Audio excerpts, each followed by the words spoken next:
Shiki era apenas um delinquente comum que havia sido expulso da escola. Porém, quando um estranho misterioso o ataca e mata seu pai, ele descobre que tem sangue de demônio correndo em suas veias e decide dominar seus poderes para se vingar.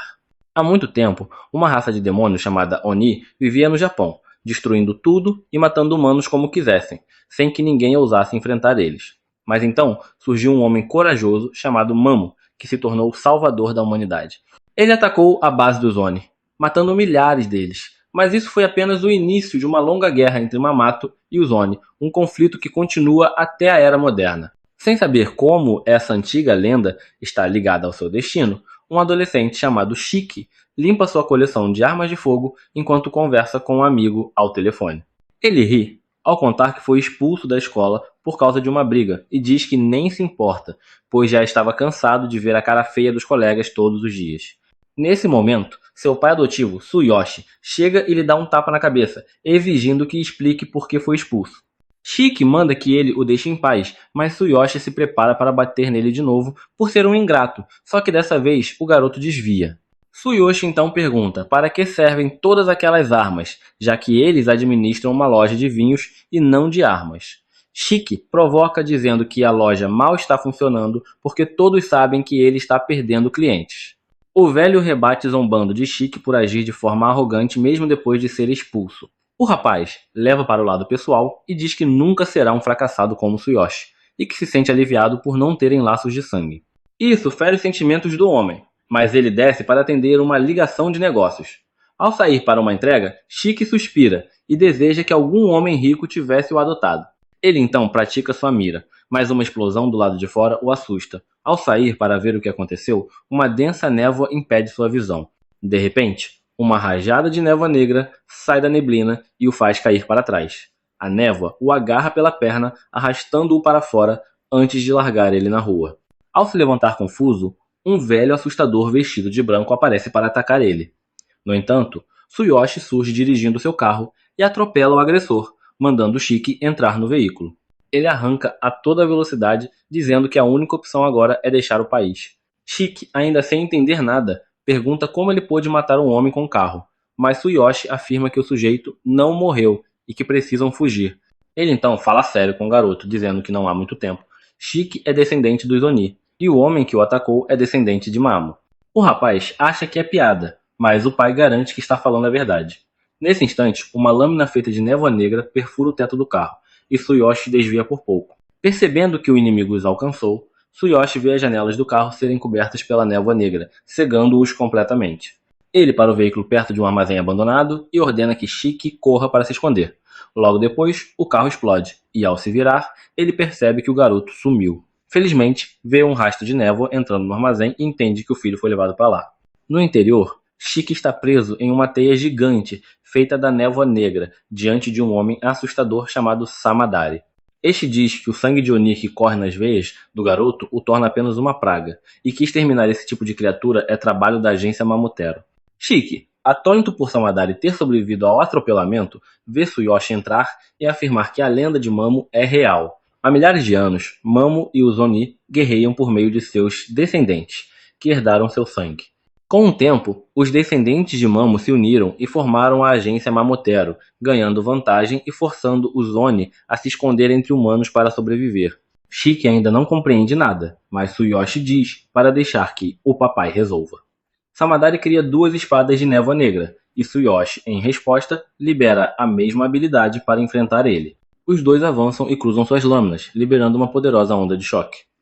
Tsuyoshi consegue empurrar Samadari para trás, mas este o provoca dizendo que ele está mais fraco do que antes.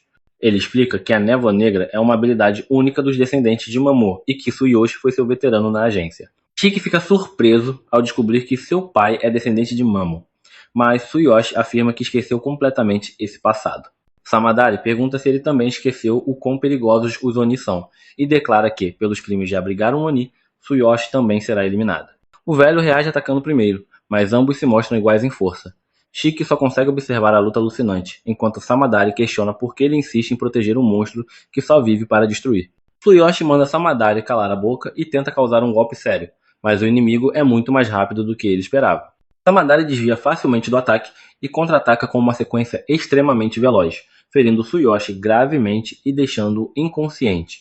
Shiki fica devastado ao ver o pai sangrando e o amaldiçoa, prometendo matar ele. Samadari, no entanto, afirma que ele se juntará ao pai no pós-vida muito em breve. Nesse momento, Tsuyoshi agarra o pé do inimigo, que pergunta por que ele está indo tão longe para proteger um Oni. O velho responde que não precisa de motivo para proteger o filho, afirmando que Shiki não machucou ninguém e que é errado matar ele apenas por ter sangue de Oni. Samadari cria então uma espada de névoa negra para acabar com os dois, mas a raiva acumulada dentro de Shiki finalmente atinge o limite. Seus olhos ficam vermelhos, ele jura matar o desgraçado que tenta ferir seu pai, e seus poderes demoníacos despertam. Sangue começa a escorrer por todos os poros do seu rosto, e chifres demoníacos brotam de sua cabeça. Shiki grita que vai matar Samadari, e quando o homem se vira para olhar, percebe que ele já não está preso na teia. Num piscar de olhos, várias armas feitas de sangue surgem ao redor de Shiki, que dispara contra o inimigo. Graças aos reflexos rápidos, Samadari bloqueia os tiros, mas o garoto já desapareceu do lugar. Enquanto Samadari procura onde ele está, percebe gotas de sangue caindo do teto, onde Shiki está pendurado de cabeça para baixo, como um Batman enlouquecido. Vendo seu corpo coberto de sangue, ele entende que Shiki despertou e agora pode lutar, manipulando seu próprio sangue. Mas essa nem é a pior parte de enfrentar um Oni. De repente, o garoto salta contra ele, empurrando-o para trás com golpes poderosos. Samadari rapidamente contra-ataca e corta o braço de Shiki, mas o rapaz recua e regenera o membro instantaneamente. Então, grita de forma insana, e Samadari começa a suar ao perceber que essa luta não será nada fácil. Shiki manifesta seu poder criando várias armas de sangue, forçando o inimigo a usar toda a força e velocidade para bloquear os disparos. Num momento inesperado, Shiki dispara um míssil, e Samadari consegue desviar por muito pouco antes da explosão atrás dele.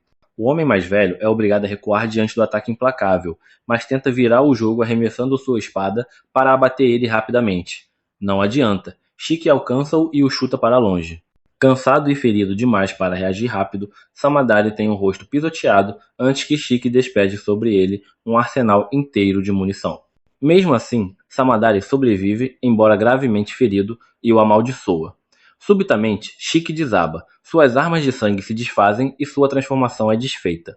Ele encara as próprias mãos ensanguentadas, confuso e perturbado, sem entender o que acabou de acontecer. Samadari reconhece aquela reação como algo típico de quem desperta poderes de Oni pela primeira vez. Usando o pouco de energia que lhe resta, ele cria outra espada de névoa negra para finalizar o trabalho. Mas, antes que possa atacar, Tsuyoshi se coloca entre ele e Shiki, sacrificando-se para salvar o filho. Samadari pergunta como ele pode arriscar a vida por um garoto depois de ver o monstro que ele se tornou. Tsuyoshi apenas se lembra de como Shiki era um garotinho fofo e diz que não é ruim ter sido um pai feliz, mesmo que por pouco tempo. Nesse momento, civis atraídos pela explosão se aproximam e chamam os bombeiros, obrigando Samadari a recuar. Ele se transforma em névoa negra e desaparece, deixando Tsuyoshi ferido e Shiki atônito. O garoto entra em pânico e diz que vai chamar uma ambulância, mas Tsuyoshi pede que não, pois sabe que chegou ao fim, quer apenas conversar com o filho uma última vez. Ele confessa que nunca revelou sua linhagem Oni, porque isso significaria admitir que havia pessoas querendo matar ele. Agora, só pode pedir a Shiki que se torne forte o bastante para derrotar tanto Mamo quanto os Oni para poder viver livre e feliz. Shiki, chorando, manda-o calar a boca porque ainda não terminou de falar com ele e começa a carregar ele para fora, dizendo que conversarão depois que ele melhorar. Tsuyoshi apenas sorri uma última vez antes de dar seu último suspiro. Quando o corpo cai no chão, Shiki enlouquece, tentando acordar ele antes de desabar em lágrimas. Pouco depois, um homem sobre patins aparece e, ao se aproximar, nocauteia Shiki com um simples toque na cabeça, levando-o para um lugar onde apenas pessoas como ele podem se tornar mais fortes. O garoto que havia acertado Shiki mais cedo, Nito, liga para seu diretor. O diretor o parabeniza por ter conseguido infiltrar um dos Onis na escola. Mesmo fingindo não estar empolgado, é óbvio que está animado com a conquista. Ele pergunta sobre os outros que foram capturados e Nito menciona Shiki, dizendo que não tem certeza se ele vale a pena. Será que Shiki realmente valerá o esforço? Enquanto está inconsciente, Shiki sonha com os momentos felizes em que costumava brincar no parque sob o olhar atento de seu pai. Mas o sonho muda bruscamente, tornando-se sombrio, ao mostrar Tsuyoshi sendo morto por Samadei. Shiki acorda com um sobressalto, encarando os olhos injetados de sangue de Samadei. Ao olhar ao redor, percebe que está amordaçado e amarrado a uma cadeira em um grande salão vazio. Atrás dele, o skatista que o sequestrou está fazendo flexões de braço com uma só mão, apoiado em seu guarda-chuva. Assim que percebe que Shiki acordou, ele se levanta rapidamente. O estranho se apresenta como Nato, também um Oni, e logo manifesta seus chifres. Shiki está completamente confuso e mal consegue prestar atenção nas palavras de Nato, que se recusa a dizer onde eles estão. Ele apenas informa que o corpo de seu pai está guardado em segurança em outro lugar e que trouxe Shiki ali para uma avaliação. De repente, Nato desliza até um quadro branco no canto da sala usando seus patins e o arrasta até Shiki, se gabando de como os patins são mais eficientes que andar. Em seguida, começa a explicar sobre a agência Mamotero, dizendo que Shiki já viu alguém que pode controlar a Névoa Negra e usar ela como arma. Segundo ele, a agência Matero caça essas criaturas e os Oni criaram sua própria organização para se defender. Nato diz que seu trabalho é encontrar Onis recém-despertos como Shiki e levar los a um local seguro para avaliar se são dignos de entrar na agência Oni. Após essa breve introdução, Nato recoloca o quadro branco em seu lugar e remove a mordaça de Shiki para entrevistar ele. Assim que é solto, Shiki começa a gritar exigindo ser libertado e ameaça Nato, dizendo que irá matar ele se ele tiver feito algo ao corpo de seu pai. Nato, impassível, deduz imediatamente um ponto da pontuação de Shiki, que já estava em 0, e o xinga por não entender o significado de guardado com segurança, algo que ele acabara de explicar. Shiki fica ainda mais irritado e diz que jamais confiaria em alguém suspeito como Nato, que apenas responde que não esperava outra coisa. Ele então avisa que irá descontar mais pontos a cada maldição ou exigência de liberdade que Shiki fizer, e que é melhor ele colaborar se quiser passar na avaliação. Shiki não se importa com avaliação nenhuma, ele só quer ser libertado logo. Tenta conter a raiva, mas nem isso consegue fazer direito. Nato o repreende por estar com um olhar estranho e perturbador. Isso faz Shiki perder o controle, e Nato decide usar um método não convencional de avaliação, já que os métodos normais não parecem funcionar com malucos. Ele tira a gravata e, antes que Shiki perceba o que está acontecendo, o estrangula com toda a força. Shiki entra em pânico, sem conseguir respirar, enquanto Nato explica que a verdadeira natureza de uma criatura aparece quando está perto da morte, e é isso que ele quer ver. Shiki tenta resistir com toda a força, mas não consegue se soltar, mesmo quando começa a sangrar por todos os buracos do rosto. Logo perde a consciência, e Nato se decepciona com o resultado. Mas o sangue que Shiki perdeu desperta devido ao seu poder se transforma em espinhos afiados e ataca Nato, que desvia com facilidade. De repente, uma metralhadora feita de sangue aparece apontada para a cabeça de Nato, e atrás dela está Shiki em seu estado berserker. Ele dispara contra Nato e recua após achar que o atacou com sucesso. No entanto, seus ataques não surtiram efeito. Nato havia se protegido cobrindo o guarda-chuva com seu próprio sangue. Ele tira 100 pontos da pontuação de Shiki por não saber usar seu próprio sangue e decide mostrar como se faz mesmo sabendo que Shiki não se lembrará de nada após sair do modo Berserker. Shiki avança contra ele de novo, mas Nato está preparado. Poucos minutos depois, Shiki desperta, derrotado, no chão. Ele não entende o que acabou de acontecer, mas ao olhar para suas mãos vermelhas, entra em pânico, percebendo que perdeu o controle novamente. Nato está calmamente sentado em cima dele, e explica que é normal não lembrar de nada, pois Onis em estado berserker perdem a sanidade. O salão está destruído por causa da luta. Shiki diz para Nato parar com o sermão, já que ele também usa seu sangue como arma. Nato faz seu guarda-chuva de sangue desaparecer imediatamente, dizendo que nunca perdeu o controle porque sabe controlar seus poderes.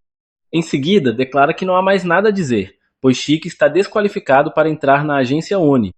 Shiki ainda não entende nada do que está acontecendo, mas uma coisa é certa, Nato é absurdamente forte. Engole seu orgulho e implora para ser aceito como discípulo, pois quer ficar mais forte e vingar seu pai. Nato recusa imediatamente, dizendo que alguém que não usa o cérebro ao lutar é sempre o primeiro a morrer em batalhas reais. Chama Shiki de inútil, uma vergonha que não consegue controlar nem a mente nem os poderes, e Shiki usa todas as forças para conter sua fúria. Nato então declara que está na hora de eliminar Shiki, pois um Oni Berserker é um risco para todos. Ele usa um anel especial para cortar o polegar e deixar o sangue escorrer, transformando-o em um guarda-chuva. Nesse momento, Shiki tem uma ideia para fazer ele mudar de ideia. Ele corre para fora do alcance de Nato e depois avança, arrastando o punho no chão até fazer ele sangrar. Nato rapidamente transforma seu guarda-chuva em um escudo pontiagudo, pronto para se proteger de qualquer ataque corpo a corpo, enquanto calcula todos os movimentos possíveis que Shiki poderia fazer. Chique salta no último instante o que já estava dentro dos cálculos de Nato, mas o surpreende ao usar os espinhos para pular para o lado e apontar uma arma feita de sangue direto para o rosto dele. Com toda a sua concentração, Chique dispara um tiro poderoso que o lança para trás com um recuo. Ele mal acredita que conseguiu atingir Nato, mas logo descobre que mais uma vez falhou. Nato bloqueia a bala de sangue com o dedo e a despedaça, sem dar qualquer crédito ao ataque, dizendo que Chique usou metade do modo Berserker só para tentar golpear ele. Quando Chique parece prestes a perder o controle de novo, Nato decide encerrar ele com seu golpe especial. Ele cria uma jaula protetora ao seu redor e invoca arqueiros feitos de sangue, prontos para atirar. No entanto, ao ver que Chique está lutando contra seus impulsos e começando a controlar seu poder, Nato cancela o ataque. Chique sente orgulho de ter conseguido dominar sua energia, mas cai no chão, exausto por ter usado demais. Nato fica incrédulo. Chique não só controlou seus poderes, como também suprimiu o modo Berserker, algo que poucos são capazes de fazer. Ele pergunta como ele conseguiu tal feito, e Chique, com um sorriso maroto, diz que só revelará se Nato aceitar ele como subordinado. Nato diz que vai pensar a respeito, e Chique toma isso como um sim. Ele conta que, no começo, não entendeu o que Nato queria dizer ao falar sobre controlar o sangue, mas quando viu cortando o dedo e transformando o sangue em uma arma, teve uma ideia. Achou que, como ambos eram Onis, poderia imitar o gesto, e para sua surpresa, funcionou. Ele não entende os detalhes, apenas deixou o braço sangrar e mentalmente gritou para que aquilo se transformasse em uma arma. Ainda empolgado por ter acertado na tentativa, Chique pergunta o que Nato acha. Nato responde que é um completo absurdo, pois não é assim que as coisas funcionam. Segundo sua experiência, adolescentes burros e emocionais como Chique têm enorme dificuldade em controlar o sangue. Pessoas racionais e calmas como ele, sim, têm maiores chances de dominar seus poderes. Mesmo assim, reconhece que Chique tem um instinto bruto que obriga seus poderes a obedecer ele à força, um método extremamente grosseiro, mas que pode gerar um poder explosivo. Ele começa a refletir sobre o que fazer com esse caso tão único, quando Chique diz que precisa de poder para vingar seu pai e matar o homem que o assassinou. Se Nato aceitar ele como discípulo e ensinar tudo, ele se tornará útil. Nato recusa, dizendo que pessoas como Chique, que nem sabiam que podiam controlar seu poder e apenas apostaram na sorte, são perigosas para a sociedade. Transformando seu guarda-chuva em uma lança, Nato ameaça perfurar ele, mas no fim apenas crava a arma no chão ao lado da cabeça de Chique. Ele diz que não pode aceitar ele como subordinado, mas sim como aluno, o que confunde Chique, já que para ele os dois papéis parecem iguais. Nato afirma que Chique passou no teste por pouco e terá agora a chance de provar seu valor. Como Chique ainda não entende nada, Nato decide começar do básico. Explica que eles estão em uma ilha chamada Porta do Inferno, conhecida antigamente como Onagashima, local onde o Mamo original massacrou demônios. Hoje é um refúgio seguro para os Onis. No centro da ilha está a Academia Hazetsu, uma escola militar que treina Onis para combater a agência Mamotero. Chique se assusta ao saber que está em uma ilha, mas Nato dá um peteleco em seu rosto e diz que isso não importa. O importante é que a Academia Hazetsu vai ensinar ele desde educação geral, controle do sangue Oni, técnicas de luta, até a história entre os Materu e os Oni. Nato revela que é o professor responsável pela turma de Chique e começa a explicar mais sobre o funcionamento da academia, mas isso já é demais para o cérebro minúsculo de Chique assimilar. No fundo, ele nem se importa com isso, tudo o que quer saber é se pode ficar forte o suficiente para vingar seu pai. Nato diz que não pode garantir nada, mas se ele não se tornar forte o bastante para enfrentar a agência Matero, será expulso. Logo, Chique se veste com o uniforme da escola, animado por entrar em um tipo de escola diferente. Mas Nato o alerta, outros também passaram no teste esse ano e Chique provavelmente é o menos habilidoso entre todos. De repente, Chique se lembra do pai e pergunta onde está o corpo.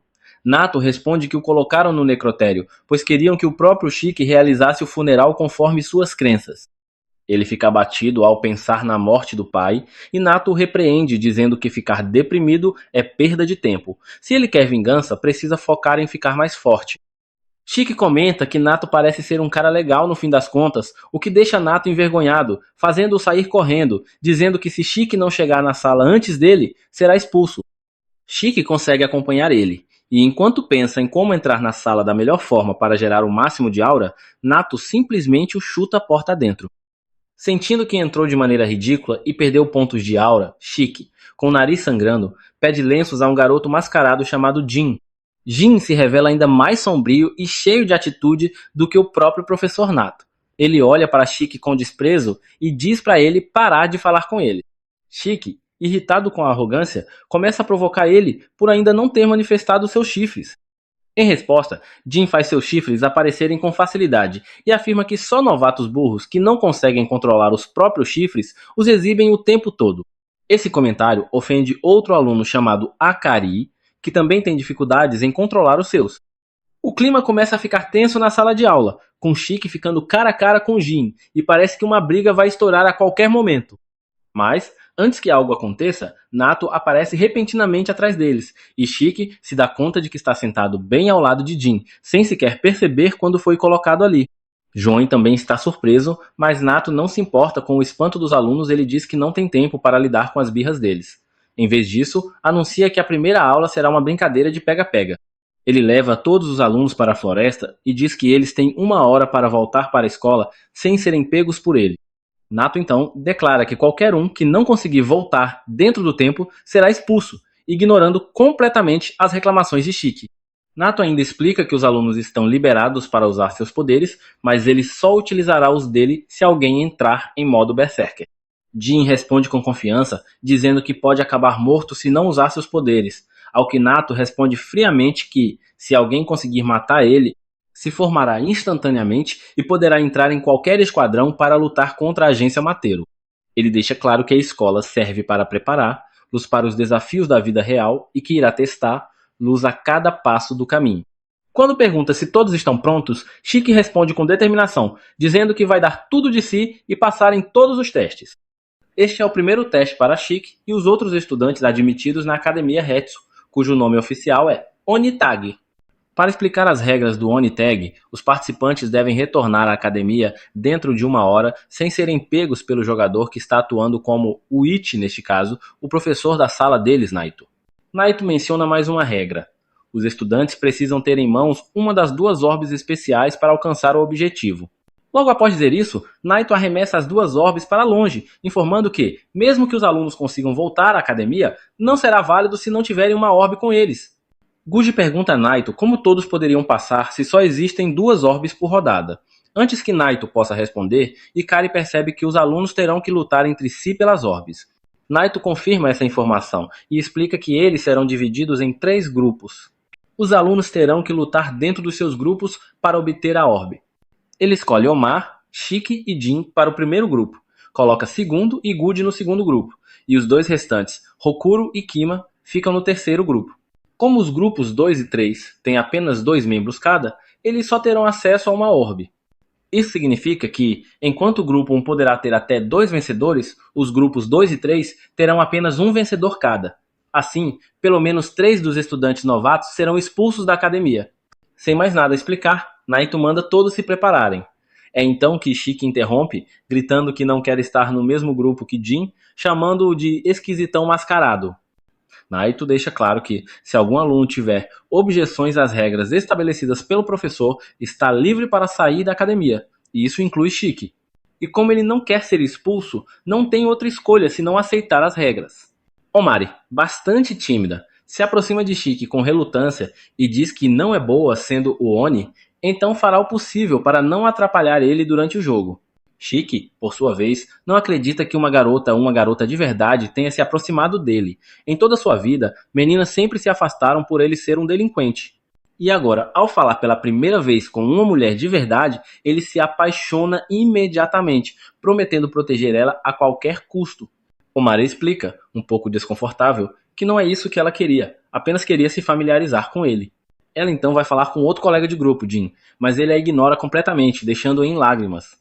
Como prometido, Chique aparece para proteger o orgulho de Omari e amaldiçoa Jin por fazer ela chorar.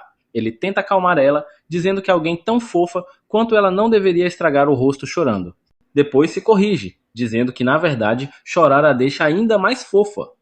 E então se corrige novamente, dizendo que ela ficará ainda mais bonita se sorrir, encorajando-a e sussurrando que apenas os 2 deveriam trabalhar juntos e passar no teste.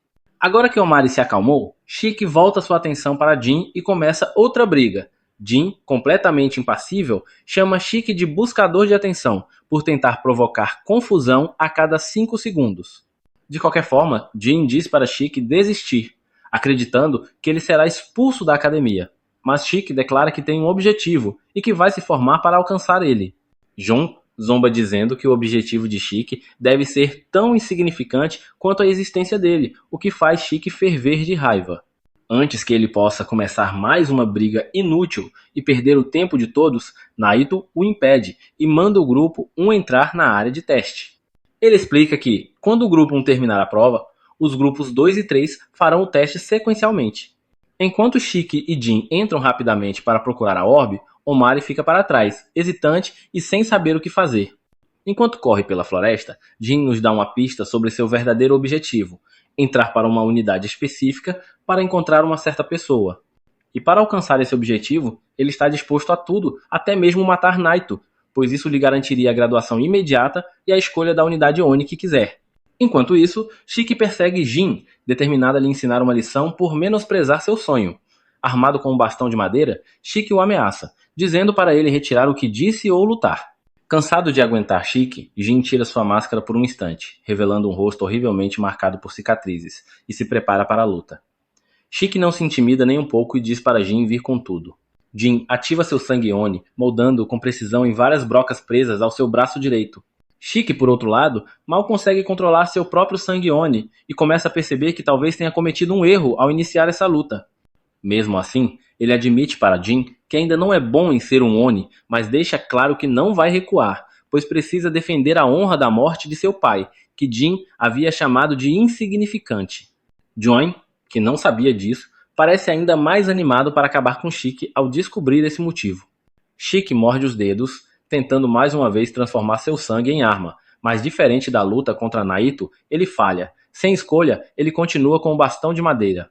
Como era de se esperar, Jin o domina com facilidade, quase o acertando e cortando uma árvore inteira no processo. Enquanto isso, Omari tropeça, cai no chão e entra em desespero, aceitando que uma fraca sem confiança como ela não pertence àquele lugar. Ela se lembra das palavras de Shiki, dizendo que queria fazer parceria com ela, mas também sabe que não pode depender dos outros o tempo todo. Mesmo assim, ela segue em direção ao som da luta entre Shiki e Jin, sem perceber que uma das orbes estava logo atrás dela. De volta ao confronto, Shiki tenta inutilmente acertar Jin, que o joga de um lado para o outro, sem nem levar a luta a sério. Shiki perde o foco, distraído ao pensar em como controlar seu sangue, e é duramente punido por isso com um soco violento no rosto. Quando abre os olhos após o ataque, percebe que nunca se sentiu tão fraco. Desde pequeno, sempre foi teimoso e mais forte que qualquer um que quisesse enfrentar ele. Ele achava que seria assim ali também, mas as pessoas naquele lugar são muito mais fortes. Jin nem se vira para olhar Shiki caído no chão. Ele o zomba, dizendo que nem precisou usar seu sangue para derrotar ele, provando que Shiki é inútil. Ao se afastar, Shiki grita, revoltado por Jin simplesmente ter feito aquilo e ido embora. Ele promete que vai se vingar, mas Jin já perdeu a paciência com a postura dele. Diz que o melhor seria Shiki morrer, por ser fraco, e dispara um ataque sangrento. Ao mesmo tempo, Omari, que procurava por eles na floresta, finalmente os encontra. A garota corre inocentemente em direção aos dois, sem saber que está indo direto para o ataque. Ela sorri ao ver o poder se aproximando, sem perceber o perigo. O clima se torna tenso, já que o ataque poderia acabar com todos ali, mas Shiki, que prometeu proteger ela, corre para salvar ela. Ele a segura e protege com o corpo, e quando o ataque passa, ele a solta, mas está gravemente ferido e seu sangue escorre sobre o corpo dela. Shiki vai confrontar Jin, perguntando por que ele fez algo tão perigoso e colocou todos em risco. Jin não demonstra remorso. Diz que não é culpa dele se os outros são fracos, e que, por isso, merecem morrer. Omari vê o ferimento em Shiki e se sente culpada. Ela abaixa a cabeça e se desculpa, mas ele insiste que ela não é a culpada, e sim Jin. Mesmo assim, ela continua pedindo perdão, e suas lágrimas se transformam em sangue. A partir dessas lágrimas, um monstro horrível surge um Oni deformado e coberto de sangue. O sangue dos Onis pode gerar várias formas, e Omari sabe o quão perigosa essa criatura é. Ela clama para que todos fujam, pois o monstro vai matá-los. A criatura os ataca com força, e tudo indica que esse pode ser o fim. Enquanto isso, Naito observa a cena, e o diretor da academia fala com ele. O diretor o lembra que esse deveria ser apenas um dia de orientação, mas Naito transformou a situação em um campo de guerra. Naito responde que o que ele está ensinando vai além de qualquer orientação teórica, é algo mais produtivo. O diretor sempre suspeitou que Naito não fosse uma pessoa gentil, mas também sabia que havia uma parte nele que era. Ele comenta sobre como Onis morrem ainda crianças, alguns apenas por serem parentes de Onises, outros levados a laboratórios para testes. Ele se pergunta o que essas crianças pensam quando estão prestes a morrer. Mas Naito não se importa.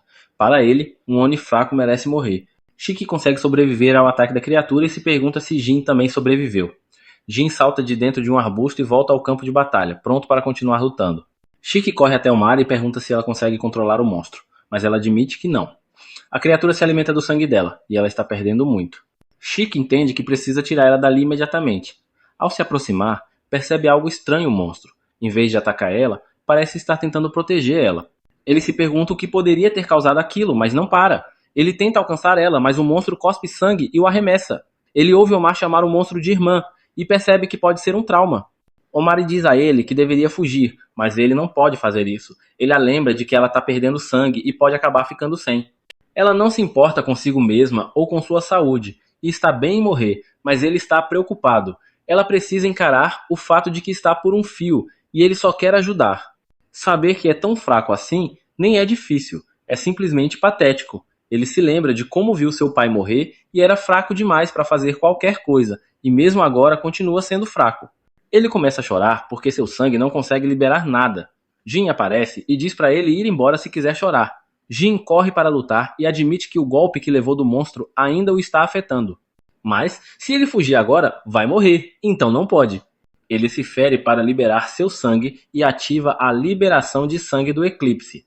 Jin libera duas armas diferentes, o que choca Naito, que os observa de longe. Requer muito controle de sangue para um Oni, especialmente um tão jovem, conseguir liberar duas armas com sucesso. Liberar uma arma através do sangue exige trabalho mental intenso. Seu cérebro libera algo através do sangue, e isso cria algo com o qual você tem familiaridade. Para alguns, é uma arma que amam, para outros, é um trauma guardado por anos. De qualquer forma, exige intencionalidade. Ele sabe que Shiki não conseguirá liberar nada, porque o que ele conseguiu na luta anterior foi apenas sorte. Jin salta para lutar contra o monstro e tenta cortar sua cabeça, mas fica chocado quando o monstro se defende. Ele pula para longe e o monstro tenta revidar. Jin continua cortando sangue com sua espada e Shiki observa a luta, refletindo por que é fraco demais até para invocar uma arma. De repente ele percebe que tudo que Jin está usando é para cortar, o que significa que ele só pode criar armas de corte. Ele se lembra de que criou uma arma de fogo antes e se recorda de que, quando era criança, amava armas. Então tenta descobrir que tipo de arma pode obter. Por outro lado, a luta entre o monstro e Jin se intensifica, e Naito percebe que não pode continuar apenas assistindo, então se prepara para ajudá-los. Antes que faça isso, o monstro grita, e Shiki manda que ele fique quieto. A atenção dele se volta para Shiki, que conseguiu direcionar seu sangue para criar uma arma de fogo. Naito fica aliviado por Shiki ter conseguido controlar seu sangue. Shiki atira com a arma no monstro e explode sua cabeça, enquanto Jin o observa em choque. E o próprio Shiki sente orgulho. Ele finalmente conseguiu controlar sua arma. A Titã fêmea começa a desaparecer enquanto seus fragmentos se espalham por todos os lados, e Homer perde a consciência. Enquanto isso, Jin ainda está chocado com o poder de fogo de Shiki quando, de repente, começa a chover sangue. No entanto, logo percebe que era apenas o sangue espalhado no ar pelo ataque anterior de Shiki, e que em seguida se transforma em chuva normal. Jae então entende que o ataque de Shiki não apenas matou a Titã fêmea, mas também alterou o clima. Shiki, por outro lado, nem pensa nisso. Ele começa a se dirigir até Homer para ver se ela está bem, mas sua visão fica turva e ele cai no chão, incapaz de se mover. Nesse momento, Nato aparece, explicando que ele liberou uma quantidade absurda de sangue e por isso seu corpo não tem mais forças. Shiki insiste que ainda pode continuar e, com esforço, consegue se levantar, mas por menos de 5 segundos, antes de cair novamente. Nato chama de novato incapaz de controlar o próprio poder, embora reconheça internamente que o que viu foi além de tudo que já presenciou. Ele adverte Shiki que, se gastar sangue demais, pode acabar morrendo, o que faz Shiki se preocupar mais com Homer do que consigo mesmo. Ele pede a Nato para verificar ela primeiro, pois ela também pode ter usado muito sangue, e só depois se preocupar com ele. Nato se surpreende que Shiki, mesmo nesse estado, esteja pensando em outra pessoa. Porém, antes que possa ajudar eles, Jin lança um ataque surpresa contra ele. Felizmente, os reflexos de Nato são rápidos o suficiente para bloquear o golpe e empurrar Jin para trás. Este, com frieza, diz que não precisam se preocupar com perdedores. Nato Indignado, pergunta o que acontecerá se Homer morrer por não receber tratamento imediato, e Jane responde que isso não o interessa. Desgostoso, Nato afirma que odeia pessoas egoístas como ele. Jane, indiferente, apenas pergunta se pode se formar caso o mate, e Nato confirma. Isso basta para que Jane avance com seu motosserra de sangue, mas Nato bloqueia com seu guarda-chuva feito de um material indestrutível, tão resistente quanto a calça do Hulk. Em seguida, aciona um botão que libera uma cortina de fumaça. Jae-in acredita que ele tentará atacar ele de surpresa e se mostra confiante de que poderá matar ele assim que entrar em seu alcance. No instante seguinte, porém, é atingido por balas rápidas e precisas, forçando-o a se abrigar atrás de uma árvore. Nato continua disparando balas de borracha com seu guarda-chuva multifuncional, avisando que elas não matam, mas causam dor extrema, especialmente porque mirou propositalmente na mão ferida de Jin para causar o máximo de dano. Jae-in percebe que Nato pretende manter distância, acreditando que ele só sabe lutar de perto, mas revela ter truques para esse tipo de situação. Ele sai da cobertura, desviando das balas, e lança lâminas voadoras. Nato desvia facilmente, mas se surpreende com a versatilidade do inimigo. Juwain então continua o ataque, surgindo atrás de Nato no ar, acreditando que ele não terá como se defender. No entanto, Nato arremessa uma bomba, e Jin entra em pânico até descobrir que é apenas mais uma bomba de fumaça. Convencido de que Nato atacará de longe outra vez, não percebe o movimento dele por trás e acaba recebendo um golpe esmagador nas costas, quase partindo sua coluna. Nato o repreende por confiar demais em suas previsões durante uma batalha, pois isso o deixa vulnerável a ataque surpresa. Exausto e ferido demais para se mover, Jane ainda tenta resistir, forçando Nato a inverter o guarda-chuva e usar ele como uma gaiola para prender ele. Enquanto Jin tenta se libertar desesperadamente, Nato pergunta se ele está tão ansioso assim para ver o próprio pai. O garoto congela ao ouvir isso e exige saber como Nato descobriu. Nato revela que leu seu arquivo e sabe que seu pai é um mamotero.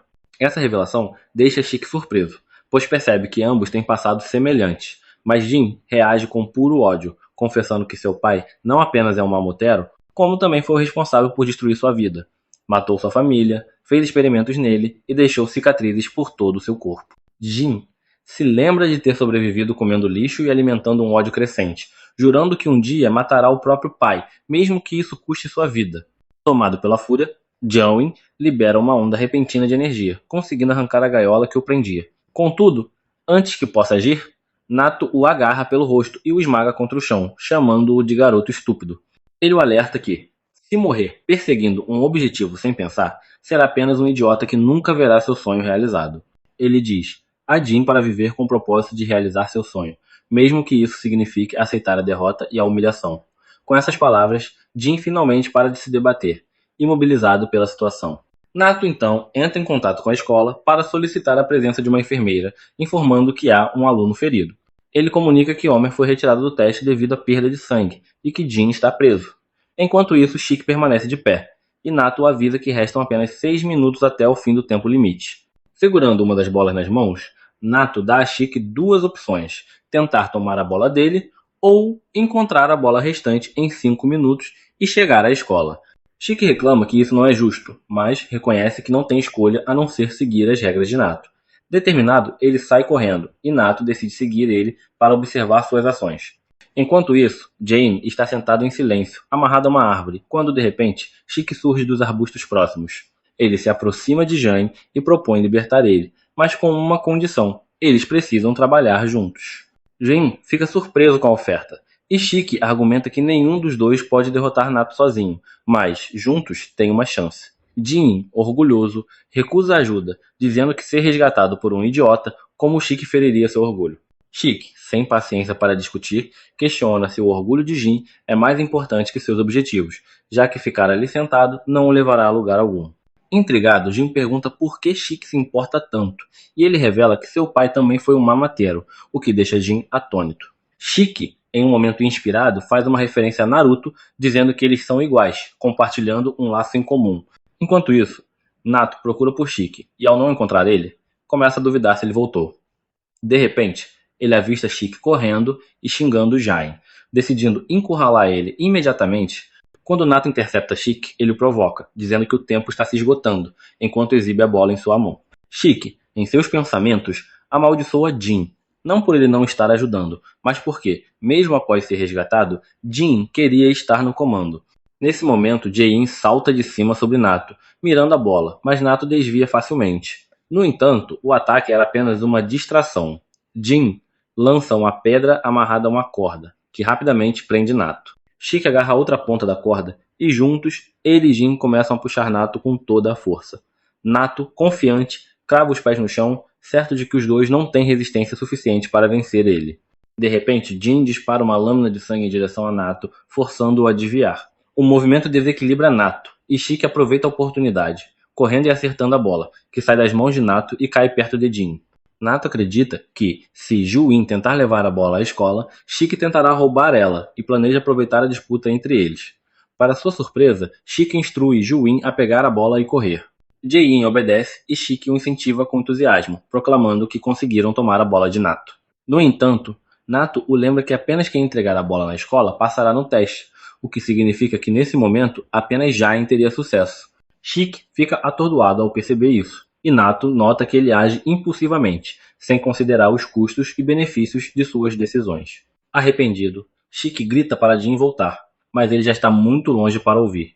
Jain, confiante de que pode chegar à escola a tempo, reflete sobre como isso não seria possível sem a ajuda de Shiki. Sentindo que não pode simplesmente abandonar ele, ele dá meia volta e corre de volta para Shiki, que fica perplexo e pergunta brincando se Jin é tão desorientado quanto Zoro. Jain, irritado, manda Shiki calar a boca, explicando que só voltou porque não quer dever seu sucesso a um idiota. Ele prefere falhar e alcançar seu objetivo por conta própria. Por isso, Jain entrega a bola a Shiki e pede que ele a leve à escola. No entanto, antes que possam finalizar o plano, uma pequena criatura rosa aparece correndo em alta velocidade e para entre eles. Nato interrompe o teste, imediatamente, alertando que não devem lutar na presença de Muku, o animal de entrega de alta velocidade. Ele sabe que Muku só é enviado em emergências. Ao ativar o rádio nas costas da criatura, Nato recebe um pedido de reforço da filial Kyoto, que está sob ataque da agência Mamotero, fora da zona de testes. Enquanto isso, os outros alunos aguardam sua vez, presumindo que Shiki, Jin e os demais falharam, já que o tempo limite expirou. Nesse momento, Nato retorna com Shiki e Jin, informando aos estudantes que a filial de Kyoto está em grave perigo e precisa de reforços, então o teste será suspenso. Eles embarcam imediatamente em um barco rumo à filial de Kyoto. Os alunos têm opiniões mistas sobre entrar em um campo de batalha tão cedo, mas Nato esclarece que eles não lutarão, apenas darão suporte aos verdadeiros combatentes. Ele leva os estudantes para um restaurante de aparência comum, onde uma velha assustadora os recebe.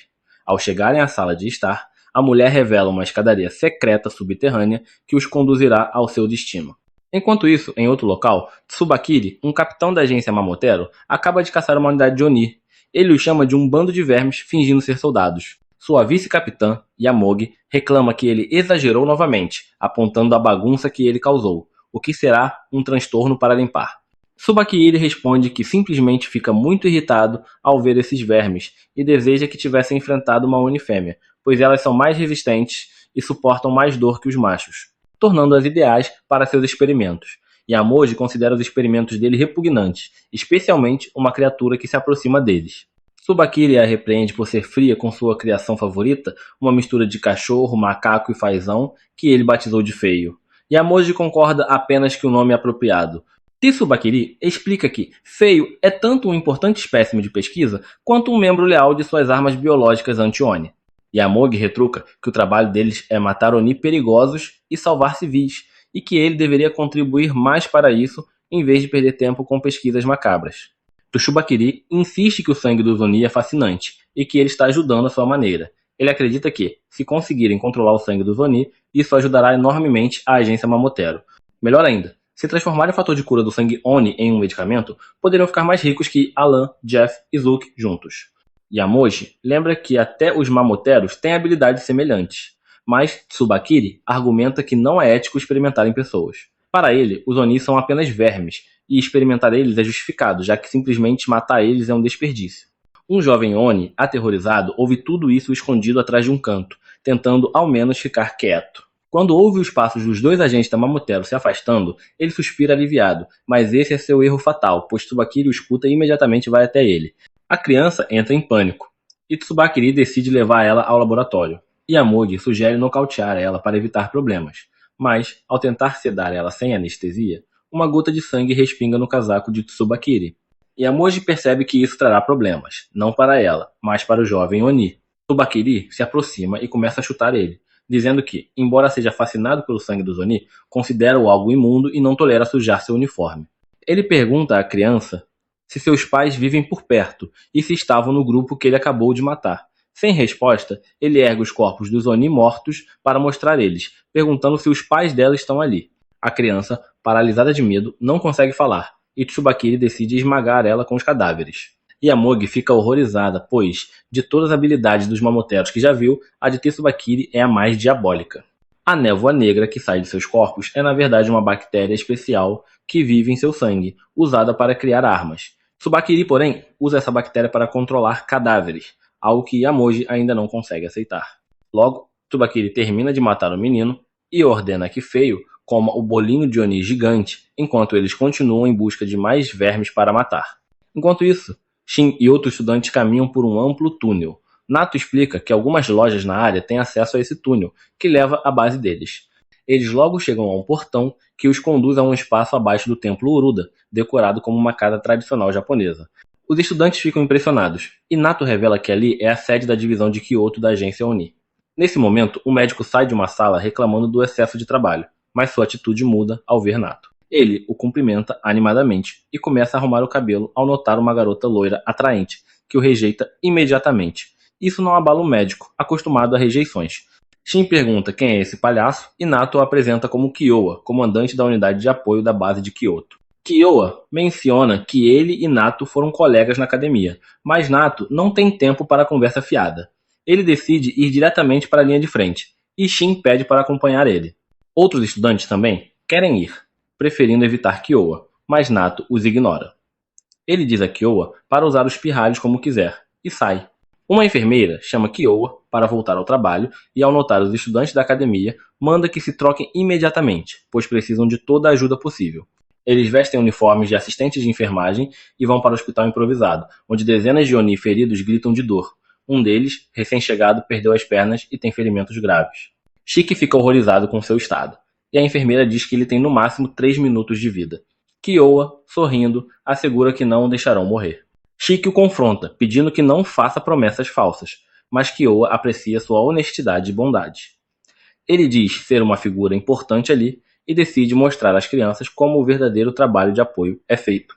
Em outro local, Tsubakiri e Umogi acabaram de lidar com o capitão e a vice-capitã de outro grupo, deixando os Oni sobreviventes aterrorizados. Tsubakiri está desapontado, pois esperava enfrentar alguém forte, mas agora terá que lidar com mais um grupo de insignificantes. No entanto, seu desejo é rapidamente atendido quando Nato chega e ativa imediatamente sua habilidade. Tsubakiri fica animado ao ver ele, mas Nato não lhe dá muito tempo para comemorar, lançando um ataque mortal. Os Oni ficam aliviados com a chegada de Nato para salvar eles, mas Tsubakiri não sofre nenhum dano, usando os corpos do capitão e da vice-capitã Oni mortos como escudos humanos. Ele revela que já conhece Nato e conversa com ele como se fossem velhos amigos, perguntando o que ele está fazendo em Kyoto, já que não é sua área. Tsubakiri menciona ter ouvido sobre um local onde os Oni e Kyoto estão se reunindo, sugerindo que, se destruir ele, o problema estará resolvido. Nato mantém uma expressão neutra, dizendo que não sabe de nada, e Tsubakiri responde que desistirá se até Nato negar a existência do lugar. Ele então diz que irá passear pelo grande templo, o que deixa Nato em pânico interno, pois sabe que Tsubakiri tem instintos aguçados. Determinado a deter ele, Nato se prepara para lutar seriamente. Enquanto isso, na sede, Kyoa insere vários tubos de sangue em seu corpo, e Shiki questiona se esse sangue não deveria ser usado nos feridos.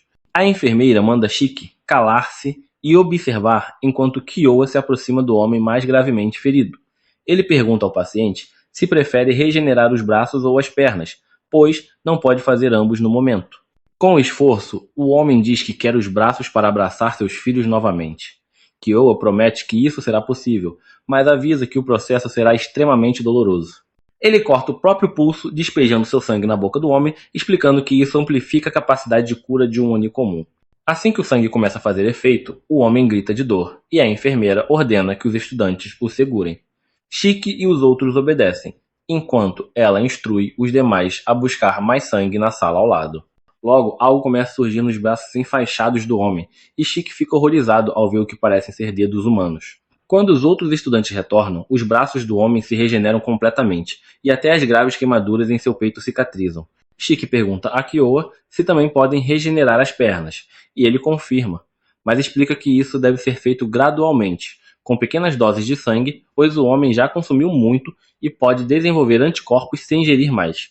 Kyoa então se aproxima do paciente, informando que ele será afastado da unidade de combate, mas poderá se juntar à unidade de apoio para ajudar outros.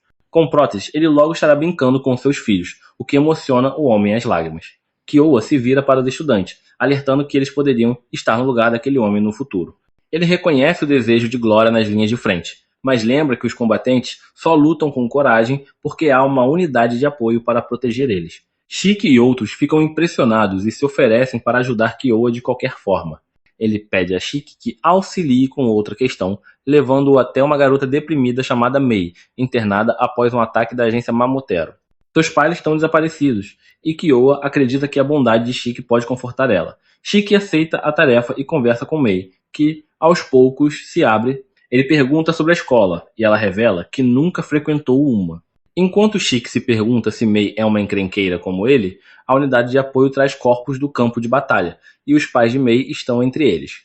Ela desaba em lágrimas ao ver eles, e Kyoa comenta que, mesmo com o tempo, nunca se acostuma com cenas tão dolorosas. No entanto, há um plano mais sombrio por trás dos corpos. Tsubakiri revela a Nato que infectou alguns cadáveres de Oni com sua bactéria, sabendo que a unidade de apoio os levará para a base para um funeral digno. Ele planeja controlar os corpos remotamente para destruir a base. Nato fica chocado, e Tsubakiri decide testar se seu plano funcionou. Ele reanima o corpo do pai de Mei enquanto Shiki e Kyoa estão distraídos, e Mei, acreditando que ele está vivo, fica eufórica. No entanto, sob o comando de Tsubakiri, o corpo começa a estrangular ela, Shiki e Kyoa. Percebem rapidamente, e Kyoa identifica a habilidade de Tsubakiri. Ele ordena que Shiki cubra os olhos de Mei, que obedece, enquanto Kyoa perfura o cérebro do homem com 2 facas afiadas, imobilizando-o. Mei chora ao ver o que aconteceu com seu pai, e Kyoa percebe que pode haver mais zumbis fantoches como esse na base.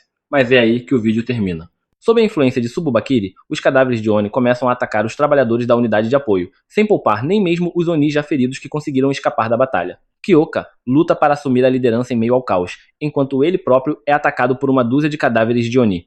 Shiki, por sua vez, está sendo estrangulado pela mãe zumbi da pobre Mei, e a garota, com lágrimas nos olhos, só consegue implorar para que a mãe pare. Mei já havia testemunhado a morte de seu pai momentos antes, e Shiki, ciente disso, hesita em simplesmente apunhalar a mãe dela na frente da menina. Como Shiki ainda não domina completamente suas habilidades de Oni, Nito havia lhe dado uma pistola quando estavam no navio a caminho da cidade. As balas da arma estão impregnadas com o sangue de Shiki, tornando-as mais letais que munições comuns. Diante do perigo à sua própria vida, Shiki toma uma decisão difícil. Ele puxa Mei para perto, protegendo-a para que não veja o que está prestes a acontecer, e atira na cabeça da mãe zumbi, libertando-se de seu aperto. Em seguida, Shiki usa a pistola para abater os Oni que cercavam Kyoka, libertando-o do ataque. Como Kyoka não está em condições de lutar, ele coloca Shiki no comando para lidar com a situação caótica, enquanto corre para colocar os pacientes em segurança.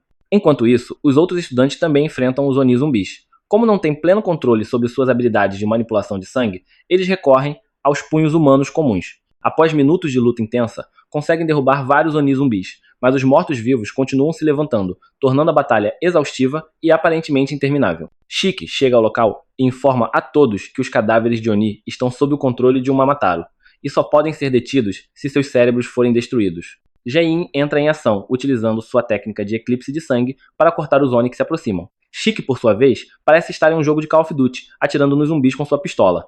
Cada disparo o machuca emocionalmente, pois ele sabe que essas criaturas já foram pessoas com amigos e famílias que se importavam com elas. Mesmo assim, pelo bem maior, ele continua atirando. Enquanto isso, Kyoka organiza a evacuação, ordenando que seus subordinados levem os pacientes para um lugar seguro. Shiki está à beira das lágrimas, atormentado pela pergunta: se seu inimigo é o Mamataro, por que ele precisa matar os de sua própria espécie contra sua vontade? Essa questão o consome mentalmente, enquanto Tsubakiri, do outro lado, imagina o caos na base da agência Oni e ri do espetáculo. Nito, percebendo que a situação está saindo do controle, saca sua arma, uma espada guarda-chuva, e avança contra Tsubakiri. O vilão, porém, permanece impassível, usando os cadáveres de Oni como escudos humanos e fazendo um comentário cruel sobre Nito ter criado um espetinho de Oni. Nito não percebe que o monstro de estimação de Tsubakiri, chamado Ugly, se aproxima furtivamente. Quando a criatura está prestes a golpear ele, Nito desvia, mas o ataque acerta o espetinho de Oni. Visivelmente abalado, Nito lamenta ver seus camaradas sendo desrespeitados e manipulados mesmo após a morte. Sububakiri, notando a angústia de Nito, zomba dele, dizendo que ele deveria estar feliz por esses vermes estarem sendo exterminados. Cansado das provocações, Nito decide lutar com todas as suas forças e ordena que os outros Oni atrás dele fujam, pois só atrapalharão. No entanto, Sububakiri não pretende deixar ninguém escapar. Ele ordena que Yumog use suas habilidades, envolvendo seus melões, para criar uma barreira esférica negra ao redor de Nito e dos outros Oni. Nito exige uma explicação sobre o que é essa esfera, e Sububakiri, confiante de que Nito não escapará, explica que é a habilidade especial de Yumogi, que os manterá presos até que ela decida libertar eles. Isso permite que Sububakiri siga para o esconderijo da agência Oni para matar os demais, antes de voltar para lidar com Nito, se ele ainda estiver vivo. Nito permanece em silêncio, rezando para que Sububakiri não saiba a localização do esconderijo. Mas o vilão revela que colocou transmissores em todos os cadáveres que deixou para trás, e todos apontam para um único lugar, o prédio Iruda Dera, em Kyoto. Com sua missão ali concluída, Sububakiri se afasta rindo maniacalmente, deixando Ugly para lidar com Nito. Yumog permite que Ugly entre na esfera negra, e a criatura avança faminta. Sububakiri e Yumog seguem juntos, e ele, como de costume, explica seus planos. Ugly é uma besta produzida em massa, o que significa que há muitas outras como ele à disposição. E Sububakiri pode descartar ele quando quiser. Ele decide usar Ugly como uma bomba para matar todos os Oni dentro da esfera. Com um estalar de dedos, o estômago da criatura começa a inchar, e antes que Nito possa reagir, Ugly explode, destruindo todos dentro da esfera. Sububakiri olha para trás, um pouco desapontado por a explosão não ter sido tão impressionante quanto esperava, mas segue em frente, certo de que eliminou todos os vermes, incluindo o líder, Nito. Enquanto isso, Shiki e seus companheiros lutam exaustivamente para bater os Oni regenerativos. Quando finalmente derrubam o último, estão completamente esgotados. Olhando uns para os outros, suspiram aliviados, acreditando que o pesadelo finalmente acabou. Kyoka reúne o grupo e informa que conseguiu levar todos os Oni feridos para um local seguro, expressando sua gratidão pelo esforço de todos. Ele admite que sem a ajuda deles, a situação teria sido muito pior. Os olhares se voltam para Mei, que encara os corpos de seus pais, e todos sentem uma profunda pena da jovem garota. Eles se aproximam para confortar ela. Kyoka tenta demonstrar empatia, enquanto Shiki se sente ainda mais culpado, pois foi ele quem atirou nos pais dela. Com o peso da culpa, ele pede desculpas por ter ela feito presenciar uma cena tão trágica, lembrando-se da sensação horrível que sentiu ao puxar o gatilho. Para a surpresa de todos, Mei, com uma expressão serena, diz que não precisam se sentir mal. Ela revela que viveu toda a sua vida com medo, mudando de esconderijo em esconderijo, sem nunca ter a chance de frequentar uma escola. Ela sempre soube que um dia como aquele chegaria, embora não soubesse quando, e assegura que não há motivo para preocupação com ela. Suas palavras, ao invés de tranquilizar Shiki, o preocupam ainda mais. Como uma garota tão jovem, que acabou de perder os pais, pode estar consolando-os em vez de chorar? Ele reflete sobre como o mundo se tornou um antro de terroristas, incapaz de imaginar uma criança sendo tão madura. Quando tinha a idade de Mei, Shiki sonhava em ser um super-herói, inspirado pelos programas que assistia, lembrando-se de como seu pai o olhava com orgulho enquanto ele fazia o sinal de super-herói com as mãos. Ele acreditava que os Mataru deveriam ser os heróis que protegem o mundo, garantindo um lugar seguro para todos. No entanto, agora percebe que aqueles que deveriam melhorar o mundo são, na verdade, os vilões que o destroem. Determinado, Shiki decide que, se os supostos heróis são os verdadeiros destruidores, ele próprio se tornará um vilão para mudar isso. Abraçando Mei, ele faz um juramento solene, prometendo criar um mundo onde ela possa sorrir novamente em segurança. Será que ele conseguirá cumprir essa promessa? Ele a segura contra o peito, enquanto os outros Oni observam em silêncio, refletindo sobre a dura realidade de suas vidas, vistas como meros objetos de exploração pelos Momotaro. Após esse momento de luto, não há escolha senão seguir em frente. Kyoka chama Jin e diz que precisam mover os restos mortais de seus companheiros caídos e dar a eles um enterro digno. Ele se oferece para levar Jin ao crematório, mencionando que o local fica no caminho para o esconderijo, embora tenha certeza de que ninguém notou isso ao chegar. Em tom de brincadeira, ele acrescenta que, não fosse pela tragédia, jamais teria mostrado o lugar a eles. Suas palavras, porém, não alcançam Jain, que está imerso em pensamentos sobre tudo o que testemunhou. Enquanto isso, Shiki e os outros tentam carregar os corpos, mas eles são pesados demais para Shiki. Ele nota que um de seus colegas está parado, sem ajudar, e o acusa de preguiça. O garoto, no entanto, explica que está refletindo profundamente sobre algo importante, afirmando ser o único com uma visão lógica no grupo. Ele aponta que o fato de os cadáveres terem se voltado contra eles indica a possibilidade de que o esconderijo esteja comprometido e que os Momotaro estejam por perto. Inteligente, o garoto revela que sua habilidade especial é voltada para reconhecimento. Ele pode usar seu sangue para detectar ameaças no raio de 5 km, distinguindo se são Momotaro ou Oni.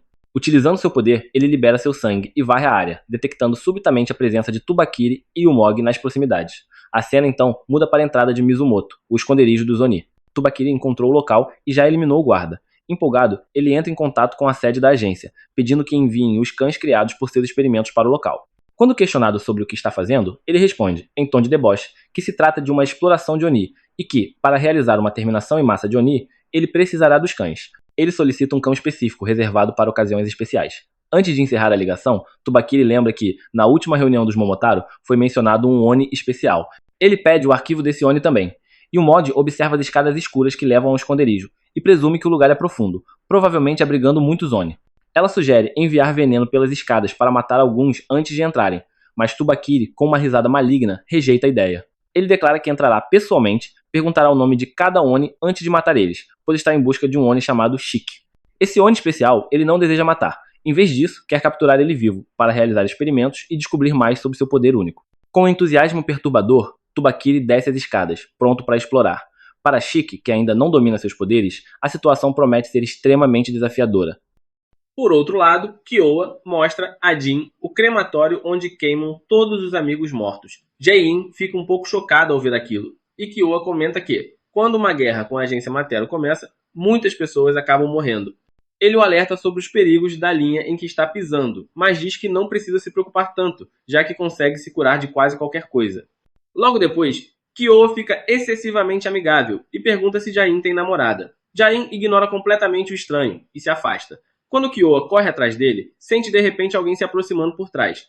Ao se virar, é apunhalado por Tsubakiri, que na verdade mirava em suas costas, mas errou o ponto. Kyowa fica surpreso demais para reagir, mas Jun instintivamente libera suas motosserras de sangue para lutar contra o inimigo. Contudo, antes que possa fazer qualquer coisa, Mamoji surge atrás dele, prendendo suas motosserras em sua prisão negra e quebrando seu braço. Jin grita de dor, mas a prisão negra em seus braços não resiste por muito tempo.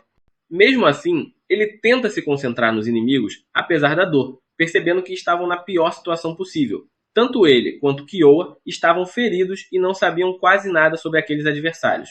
Apesar disso, Kyowa mantém a calma e diz a Jin para correr de volta e avisar a todos sobre o ataque, enquanto ele ganharia tempo enfrentando os dois Mamaus. Jin obedece, prometendo trazer reforços, e então Kyowa volta sua atenção para os inimigos à frente. Tsubakiri ordena que Mamogi faça sua parte, e ela cria uma gigantesca barreira em torno de toda a sede. Nesse momento, Kyowa percebe que a habilidade dela é criar barreiras com suas bactérias e que seu objetivo é garantir que ninguém saia vivo dali. Ele começa a calcular suas opções, mas sabe que não pode lutar e duvida que os estudantes tenham força suficiente para derrotar adversários tão perigosos. Acredita que os reforços não chegarão a tempo, o que significa simplesmente que ele vai morrer. De repente, Tsubakiri pergunta se ele conhece Shiki, e Kyowa entende que a situação é ainda mais complicada do que imaginava. Ele decide lutar até o fim e tira de seu casaco uma seringa de veneno, mas antes que possa usar ela, Tsubakiri corta seu pescoço, deixando um profundo ferimento jorrando sangue. Kyowa entra em pânico porque nem conseguiu ver o ataque vindo e cai no chão, enquanto seu sangue espirra por toda parte. À medida que perde a consciência, deseja que se fosse morrer, ao menos fosse Mamoji quem o matasse. Mas Tsubakiri não pretende realizar esse desejo, acreditando que Kyowa já está morto com apenas um golpe. Ele decide controlar seu cadáver com as bactérias, mas de repente para ao sentir as criaturas deformadas do lado de fora da barreira. Ele então ordena a Mamoji que as deixe entrar, e ela concede acesso aos monstros. Tsubakiri pergunta se trouxeram o que ele pediu, e uma delas vomita uma grande caixa. Em seguida, ele ordena que retirem a cobertura, revelando um bloco de madeira decorado. Tsubakiri manda os monstros carregarem a caixa com cuidado enquanto procuram por Shiki. Ao mesmo tempo, Jain chega à sede para avisar a todos. Fica surpreso ao não encontrar ninguém por perto, mas ao entrar no salão principal, vê todos prontos para lutar. Eles ficam aliviados ao ver ele, mas Jain se confunde ao perceber que estavam todos reunidos no mesmo lugar. Shiki explica que Guji usou sua habilidade e descobriu que inimigos estavam se aproximando, por isso agiram rapidamente e evacuaram todos os pacientes. No entanto, antes que o restante pudesse escapar, uma parede negra bloqueou a saída, deixando-os presos ali. Alguns sugerem procurar outra saída, mas a enfermeira afirma já ter verificado tudo e não há como sair. Shiki então pergunta a Jun sobre Kyowa, mas antes que ele possa responder, uma daquelas criaturas aparece diante deles. Todos ficam chocados ao ver um monstro tão assustador e o deixam passar pelo meio deles até alcançar um rapaz qualquer, que acaba virando alimento. Enquanto todos assistem horrorizados, rapidamente decidem fugir para não enfrentar a criatura. Shiki, por sua vez, decide manter Mei protegida a seu lado. Pouco depois, Tsubakiri e os outros entram no salão e o encontram vazio. Ele ordena que os deformados depositem o caixão e se senta sobre ele, mandando Mamoi capturar Shiki vivo e matar todos os demais. Ela pergunta se ele não vai junto, mas Tsubakiri se recusa, dizendo que precisa refletir sobre coisas importantes. Ao mesmo tempo, a loira Kina revirava algumas roupas em um banheiro, procurando algo que lhe desse mais liberdade de movimento. Já o dramático Io, também no local, chorava dizendo que iria morrer porque seu batimento cardíaco estava anormal. Kina retruca dizendo que ele deveria treinar seu condicionamento físico, se desmaia apenas por correr um pouco. Ela então cobre o rosto dele para que não a veja trocar de roupa. Ironia do destino, ela surge logo depois em uma roupa de academia provocante, o que chama a atenção de Hokiro, que pergunta o que ela pretende fazer agora. Kina responde que vai preparar uma emboscada, e isso desperta inveja em Hokiro, sempre inseguro com sua saúde frágil. Nesse instante, ambos ouvem as pesadas passadas de um monstro se aproximando. Hokiro entra em pânico, dizendo que não consegue lutar sob tanto estresse e implora para que Kina faça algo. O desespero dele a excita, pois adora estar no controle absoluto.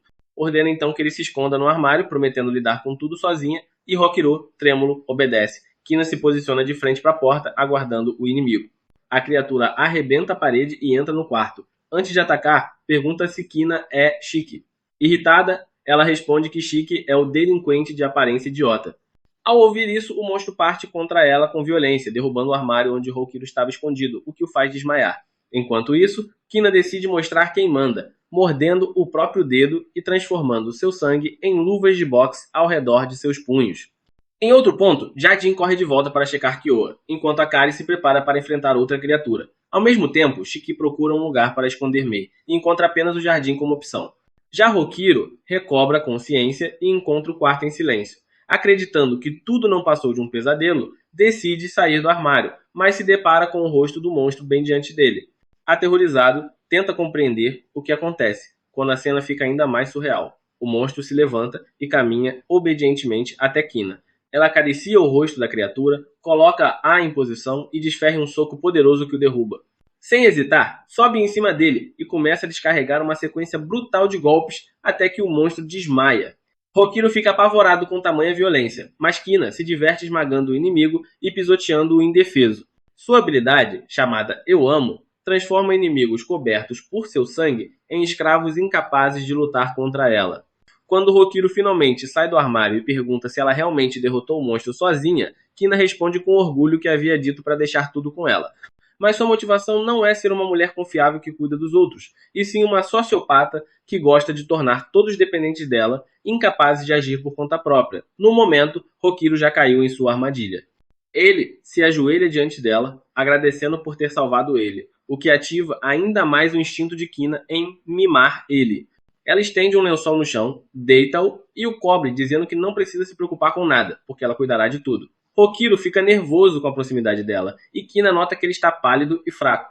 Decide buscar comida para ele, mas isso só aumenta o pânico dele, convencido de que aquilo é uma armadilha. Acredita que não existe chance de uma garota dedicar tanta atenção a ele sem querer usar ele como isca para o próximo monstro. Ele treme de medo, enquanto Kina insiste em mimar ele ainda mais. Nesse instante, outro monstro aparece e Kina se prepara para enfrentar ele antes de voltar ao seu trabalho principal, estragar Hokiro de vez com seus cuidados sufocantes. E é exatamente nesse ponto que o vídeo termina. O Ugly imediatamente transforma seu braço em uma espécie de verme redondo, fazendo com que Hokuro não demore a se esconder novamente dentro do armário, completamente aterrorizado. Kena desvia rapidamente dos ataques e logo percebe que aquele Ugly é diferente do anterior. Ainda assim, ela não hesita em avançar contra o monstro para despedaçar ele por completo, ativando mais uma vez sua liberação do eclipse de sangue. No entanto, antes que seu punho o atinja, o Ugly desaparece de sua vista e perfura seu braço com um de seus tentáculos.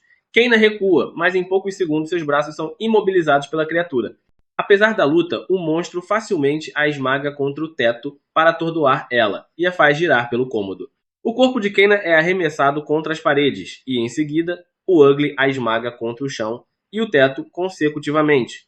Sem lhe dar a chance de se defender, a besta a atira ao chão e começa a pisotear repetidamente seu rosto com violência. Hokuro observa toda a cena de dentro do armário, completamente horrorizado. O Ugly então para por um momento, e ao ver o estado de Kena, Hokuro entra em pânico, pois sabe que, se aquilo continuar, será apenas questão de tempo até que ela seja morta. Ainda assim, ele tem consciência de que não pode fazer nada, pois, se sair do esconderijo, certamente será morto. A criatura continua a esmagar a cabeça de Keina, enquanto Hokuro tenta se convencer de que alguém deve aparecer para ajudar ela. Enquanto pensa nisso, a condição de Keina piora rapidamente, sem que ele possa fazer nada. É nesse momento que Hokuro começa a se perguntar quando se tornou uma pessoa tão covarde. A narrativa então leva ao passado, revelando seu primeiro amor, uma garota um ano mais velha chamada Lulu, a quem ele considerava seu porto seguro. Um dia, ele pulou de um penhasco para a água, querendo demonstrar coragem, provando que diante dela se sentia invencível. Com Lulu ao seu lado, Hokuro acreditava que podia ser herói ou poeta, e que poderia esquecer todos os seus medos. Depois daquele salto, ele dizia que poderia fazer o mesmo, até de alturas maiores. Lulu lhe entregava uma toalha e, mesmo notando que Hokuro tremia, sempre lhe sorria calorosamente. Ele sabia que, não importa a situação, Lulu cuidava dele com ternura, e por isso não sentia medo quando estava em sua companhia. Hokuro nascera em uma pequena vila onde muitos Oni viviam misturados entre humanos. Lulu também era uma Oni, e ele gostava de dançar com ela, lembrando-se até hoje do pôr do sol que iluminava suas danças. Numa noite de festival, eles dançavam com os outros habitantes em paz. No entanto, Lulu carregava uma doença que se agravava com o tempo. O sangue dos Oni mudava quando eles recebiam seus chifres, e a partir daí não podiam mais recorrer a hospitais normais. Por isso, Lulu buscava sempre a ajuda do único médico Oni da vila, pois adoecia com frequência. Apesar disso, Hokuro nunca abandonava, sempre apoiava e a encorajava quando ela se sentia mal. Mas a tragédia chegou de repente quando os Momotaros atacaram, destruindo a vila e tirando a vida do único médico Oni que poderia ajudar ela. Quando o inverno chegou, a condição de Lulu piorou. Mesmo assim, Hokuro permanecia ao seu lado, garantindo que tudo ficaria bem e planejando ir até outra vila em busca de um médico. Ele jamais demonstrava medo ou dúvida em suas palavras, assegurando-lhe que nunca falhara em nada até então. Lulu, com as poucas forças que restavam, concordou e lhe pediu que continuasse sempre sendo aquele grande garoto que ela conhecia. Logo após essas palavras, ela fechou os olhos para sempre, deixando Hokuro atônito. Quando finalmente entendeu que a perdera, não conseguiu conter o choro, permanecendo ao lado dela em total solidão. Lulu era o seu refúgio, e foi graças a ela que ele acreditava ser invencível. Desde sua partida, porém, as ansiedades e preocupações reprimidas passaram a consumir ele lentamente. Seus cabelos começaram a ficar grisalhos e ele foi atormentado pela insônia. Sem perceber, Hokuro se tornara um covarde sem brilho, irreconhecível. A única lembrança que lhe restava de Lulu era o cachecol que carregava sempre consigo. De volta ao presente, ao recordar tudo isso, Hokuro percebe que desde aquele dia, infelizmente, havia mudado. Sentia-se incapaz de fazer qualquer coisa sem ela, e essa sensação o perseguia desde a perda. Enquanto reflete, o Ugly se aproxima do corpo abatido de Keina, levantando um de seus tentáculos para finalizar ela. Nesse instante, Hokuro se lembra das últimas palavras de Lulu, quando ela lhe pedira para continuar sendo aquele grande garoto. Essa memória o desperta de imediato, e em menos de um segundo, ele sai do armário, tomando o corpo de Keina em seus braços antes que o Ugly a matasse. Hokuro entende que, se Lulu o visse naquele momento, certamente estaria desapontada, e por isso não pode mais continuar daquele jeito. Keina lutou muito por ele, e não é certo ficar parado sem agir. Afinal, quando um dia ele reencontrar Lulu no céu, não terá coragem de encarar ela com orgulho, nem poderá dizer que permaneceu grande mesmo depois que ela partiu. Por isso, agora precisa ser forte para um dia contar-lhe, com honestidade, que criou várias histórias insignificantes de bravura. O monstro estala seus tentáculos contra as paredes, e Hokuro não consegue deixar de tremer de medo, sentindo o coração doer. Ainda assim, não tem escolha. Decide colocar um sorriso no rosto enquanto morde o dedo para liberar seu sangue, e se convence de que pode fazer aquilo, de que está tudo bem, não estar bem. Ele ativa sua liberação do eclipse e, ao fazer ele, enxerga Lulu diante de si. Aproveitando esse instante, fala com ela, admitindo que se tornou bastante patético, mas expressando a esperança de que, mesmo assim, ela possa continuar ao seu lado. Lulu o abraça por trás e Hokuro se surpreende com a sensação, como se toda a ansiedade estivesse desaparecendo. Seu sangue, de repente, se transforma em uma roupa tradicional com um leque incluso, e graças à liberação do eclipse de sangue, ele ativa uma técnica chamada Dança da Tempestade de Cinzas. Além da aparência, Hokuro também recupera sua força mental, e sem hesitar, encara o inimigo sem medo. Movendo-se como em uma dança, ele se desloca agilmente pelo ar, criando um emaranhado de sangue no salão. Em poucos segundos, o Ugly é cercado sem poder reagir, tendo seu corpo cortado em várias direções ao mesmo tempo.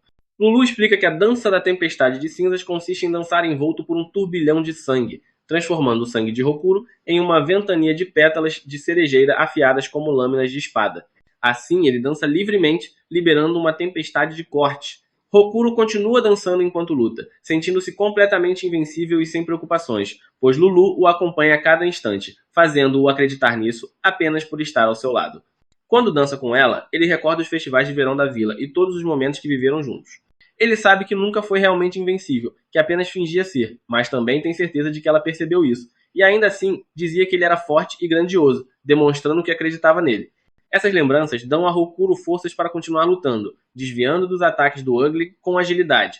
Enquanto reflete sobre a bondade dela, Hokuro se aproxima do inimigo saltando com apenas um pé, manejando o leque ensanguentado com uma das mãos.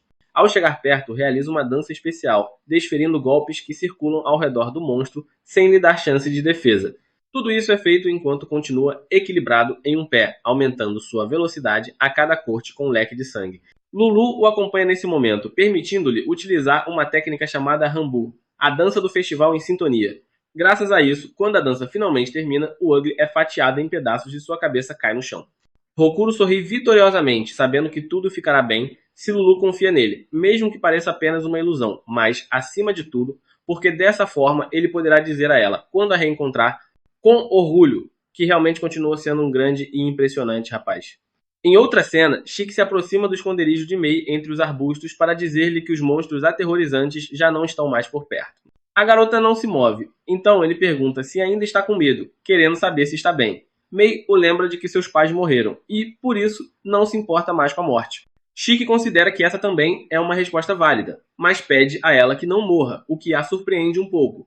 Ele adverte dizendo que, se morrer, tanto ela quanto seu pai e sua mãe terão perdido de verdade, mas que se ela conseguir viver o futuro com um sorriso, isso significará que não perdeu.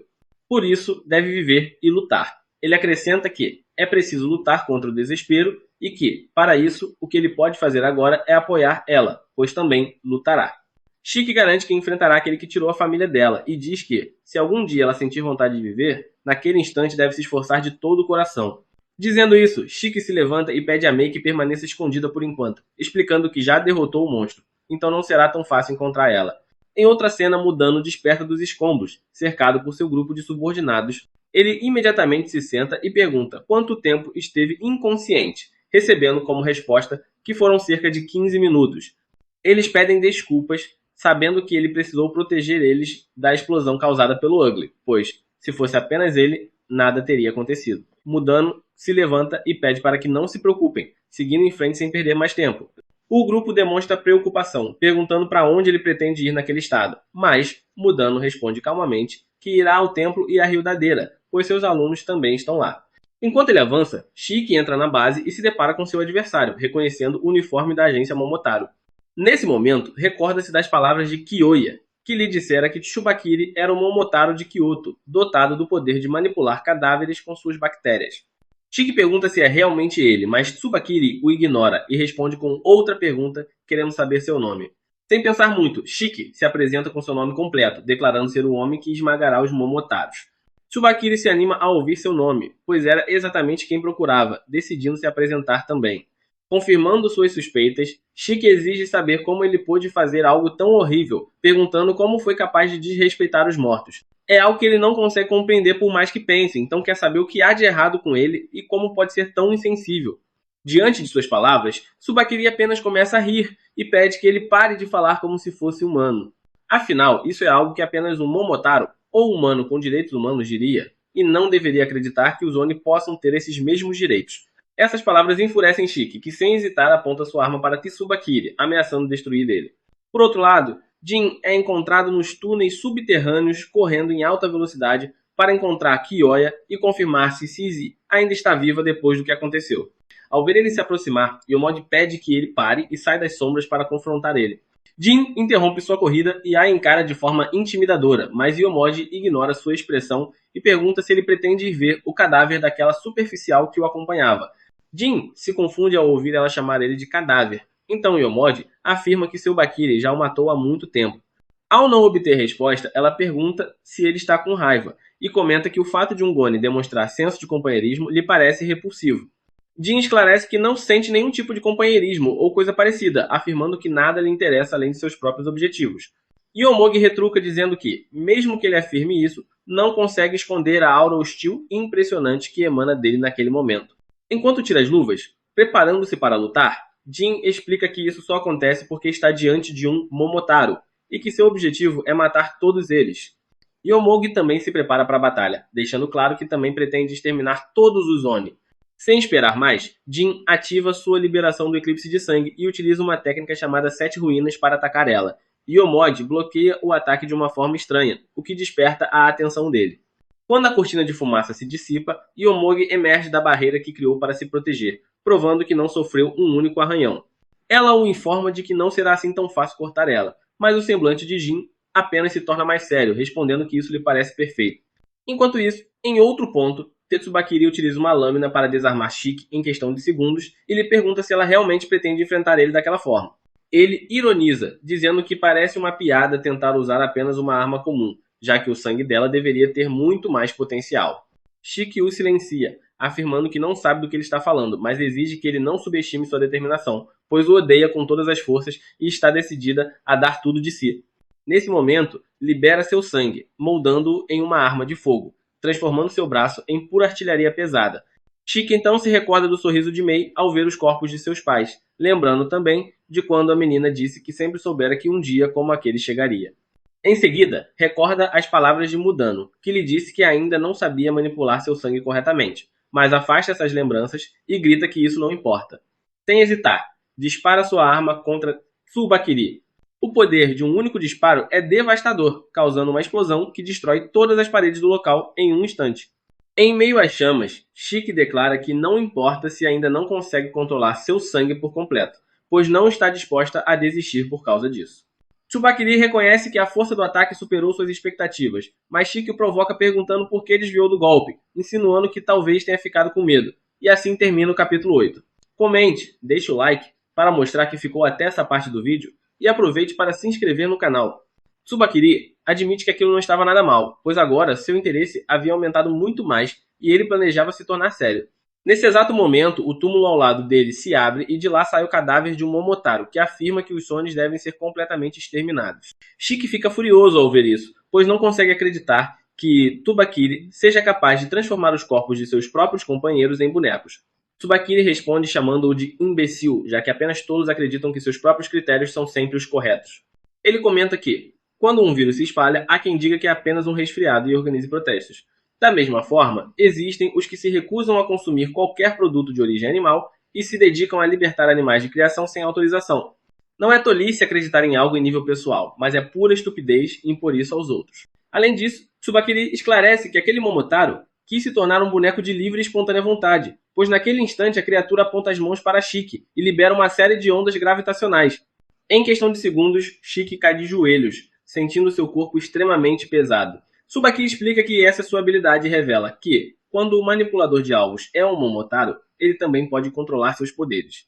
Esse boneco consegue misturar bactérias com o oxigênio do ar para alterar seu peso, o que lhe permite manipular a gravidade ao redor como bem desejar. Mais uma vez, o Momotaro insiste que todos os Sonis devem ser eliminados, e Tsubakiri admite que também ficou surpreso ao ouvir isso pela primeira vez. Ele só se recorda dessas palavras quando o homem ainda estava vivo, mas mesmo após a morte continua repetindo-as. Não sabe se é por ressentimento ou obsessão, mas, para ele, aquilo parecia uma alma admirável e digna de um Momotaro. O morto-vivo, então, assume uma posição de ataque, e seu Wagner declara que, se ele é a alma, então será suas mãos e pés. Afinal, parece-lhe justo que os mortos vinguem seus ressentimentos, pois é isso que um verdadeiro cavalheiro deve fazer. Tsubakiri provoca Shiki, perguntando se ele será capaz de suportar aquele peso esmagador, mas Shiki sequer consegue responder e acaba afundando mais uma vez contra o chão. Enquanto isso, em outro ponto, os homens de Mizone tentam chegar até a base através de um túnel, mas tudo o que encontram é a muralha indestrutível da caixa de Yomogi. Um deles sugere passar pela outra entrada, mas Naito o impede, afirmando que com certeza há barreiras em todos os acessos. Acima está o templo, e o terreno é delicado, portanto não poderiam simplesmente derrubar a estrutura, pois, se desmoronasse, poderia causar um acidente grave. Alguns supõem que, além de perder tempo, Naito planeja evacuar os turistas, mas lembram-lhe que isso é impossível, já que, ao contrário da agência dos Momotaro, eles não possuem autoridade para organizar uma retirada. Naito reflete por um momento, e é então que Yui corre até ele para informar que durante o rastreamento houve uma reação de Oni. Pouco antes, alguns Momotaro entraram e todos os feridos foram evacuados para a superfície. No entanto, parte da unidade de apoio e alguns estudantes ficaram presos dentro da caixa de Yomi. Naito compreende a gravidade da situação e percebe que, se não se apressarem, aqueles que ficaram presos estarão em risco. Mesmo assim, ele insiste que a prioridade absoluta é a evacuação dos turistas, antes de tentar derrubar a barreira. Nesse instante, um dos Sonis que estava do lado de fora se aproxima para avisar que encontrou uma garota do lado de fora, murmurando sozinha. Essa garota é Omari, que se desculpa nervosamente, dizendo que é inaceitável alguém como ela aparecer naquela encantadora cidade de Kyoto. E explica que veio para ajudar eles, mas, quando Yui a vê, fica eufórico e, após se apresentar, revela que seu sonho é perder a virgindade na casa da namorada depois de um encontro de uniforme escolar. Claramente algo digno de prisão e execução pública. Omari fica horrorizada ao ouvir isso, pois estava justamente vestida com um uniforme escolar para passar despercebida.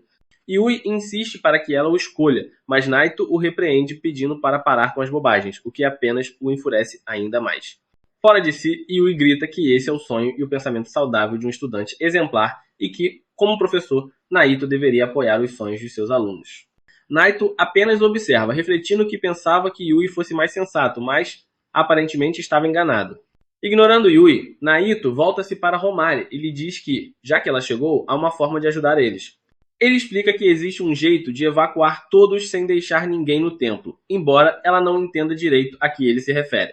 Logo depois, eles saem e Naito pede a Yuji que mantenha a chamada ativa pelo telefone.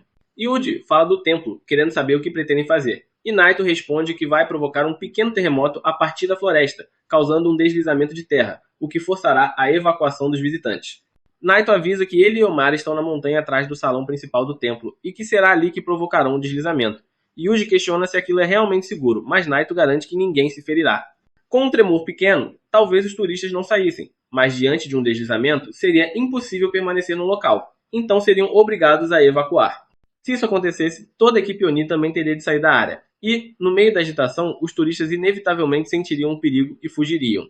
Naito pede a Yuji que confirme depois se todos deixaram a região, para não haver pontas soltas. Yuji pergunta como farão para provocar o deslizamento, e Naito pede a Homari que libere novamente os gigantes de sangue de antes. Todos ficam aterrorizados ao ouvir isso, mas Naito explica que será apenas para provocar a queda de terra. Homari imediatamente protesta, dizendo que é impossível, pois ela não consegue controlar a criatura. Ele tenta tranquilizar ela, garantindo que, enquanto estiver com ela, não haverá problema. Ela insiste que é uma péssima ideia, pois provavelmente causaria outra catástrofe, já que não tinha domínio algum sobre aquele poder. Diante disso, Naito muda de ideia, avisa Yuji que o plano foi cancelado e diz que precisam pensar em outra alternativa o quanto antes, pois se demorarem mais, aqueles presos na caixa de Yomogi estarão em perigo. Antes de prosseguir, Naito informa a Homari que ela está expulsa, pois não precisam de alguém que não possa ser útil. Homari se surpreende e pede que espere, explicando que controlar um gigante violento que não consegue dominar é algo aterrorizante. Naito responde que apenas sentir medo já é um problema, mas o verdadeiro problema é não tentar mudar.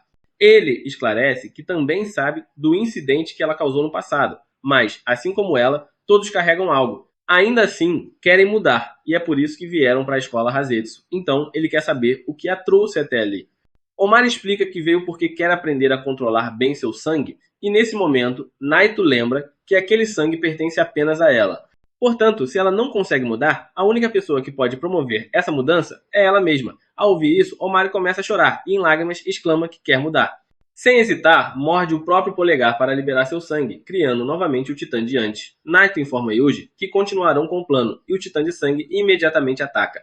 Omari entra em pânico ao ver a destruição que causa e pede desculpas por não conseguir controlar ele.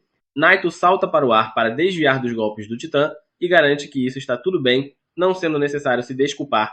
Os ataques provocam um grande terremoto para alertar os turistas no templo, e, quando ocorrer o deslizamento, a equipe Oni ficará responsável por espalhar o pânico e forçar a evacuação. Em pouco tempo, todas as pessoas começam a fugir, permitindo que Yuji use sua habilidade para confirmar que não ficou ninguém por perto. Ao ter certeza disso, ele informa Naito que a evacuação do templo foi concluída. Ao ouvir isso, Naito se aproxima de Omari e a nocauteia com um único golpe, fazendo o Titã de sangue desaparecer. Omari se desculpa por não ter sido útil e, em seguida, perde completamente a consciência. Naito, por sua vez, elogia seu esforço, reconhecendo que ela carrega uma grande escuridão dentro de si, mas lembra que sempre há alguém capaz de ajudar ela a superar essa escuridão, e é para isso que a academia existe. Em outra cena, Vemos Yomogi continuar atacando Jin com toda a força, mas ele consegue desviar rapidamente mantendo distância. Jin entende que é perigoso se aproximar descuidadamente e considera que talvez seja melhor manter distância para entender melhor a habilidade do adversário. Ao pular para trás, Yomogi cria outra caixa atrás dele, prendendo-o por um longo tempo. Ela explica que ele não poderá sair sem sua permissão, e é nesse momento que a situação se torna interessante. Em pouco tempo, Jin percebe que as paredes da caixa vão diminuindo, deixando-o sem espaço, ou seja, à mercê da morte. Ele exclama que vai destruir ela, mas Yomogi esclarece que isso é impossível, pois o sangue Oni exige grande concentração e força mental, e o espaço cada vez menor torna impossível manter o foco. Jin reflete, percebendo que a sensação que experimenta é familiar. Yomogi explica que o cérebro naturalmente rejeita espaços confinados, e quanto mais apertado o local, pior para ele. Sem utilizar o sangue em que confia, ele está condenado, esmagado e sem saída. Ele observa enquanto a caixa encolhe quase até o nível do chão, mas fica confuso ao ouvir o som de lâminas colidindo dentro da caixa. Isso o faz questionar se Yomogi usou seu sangue, mas rapidamente descarta a ideia, pois seria impossível manter a calma em um espaço cada vez mais apertado. De repente, a caixa se quebra por alguns segundos e explode completamente, permitindo que Jin saia muito mais forte do que antes. Ele se afasta sem pensar, lembrando que já viveu e dormiu nos dutos de um prédio abandonado, um lugar sujo e fedorento. Então, comparado a isso, a caixa de Yomogi parecia um palácio. Yomogi o chama de mimado, mas naquele instante a cabeça de um OGL rola aos seus pés.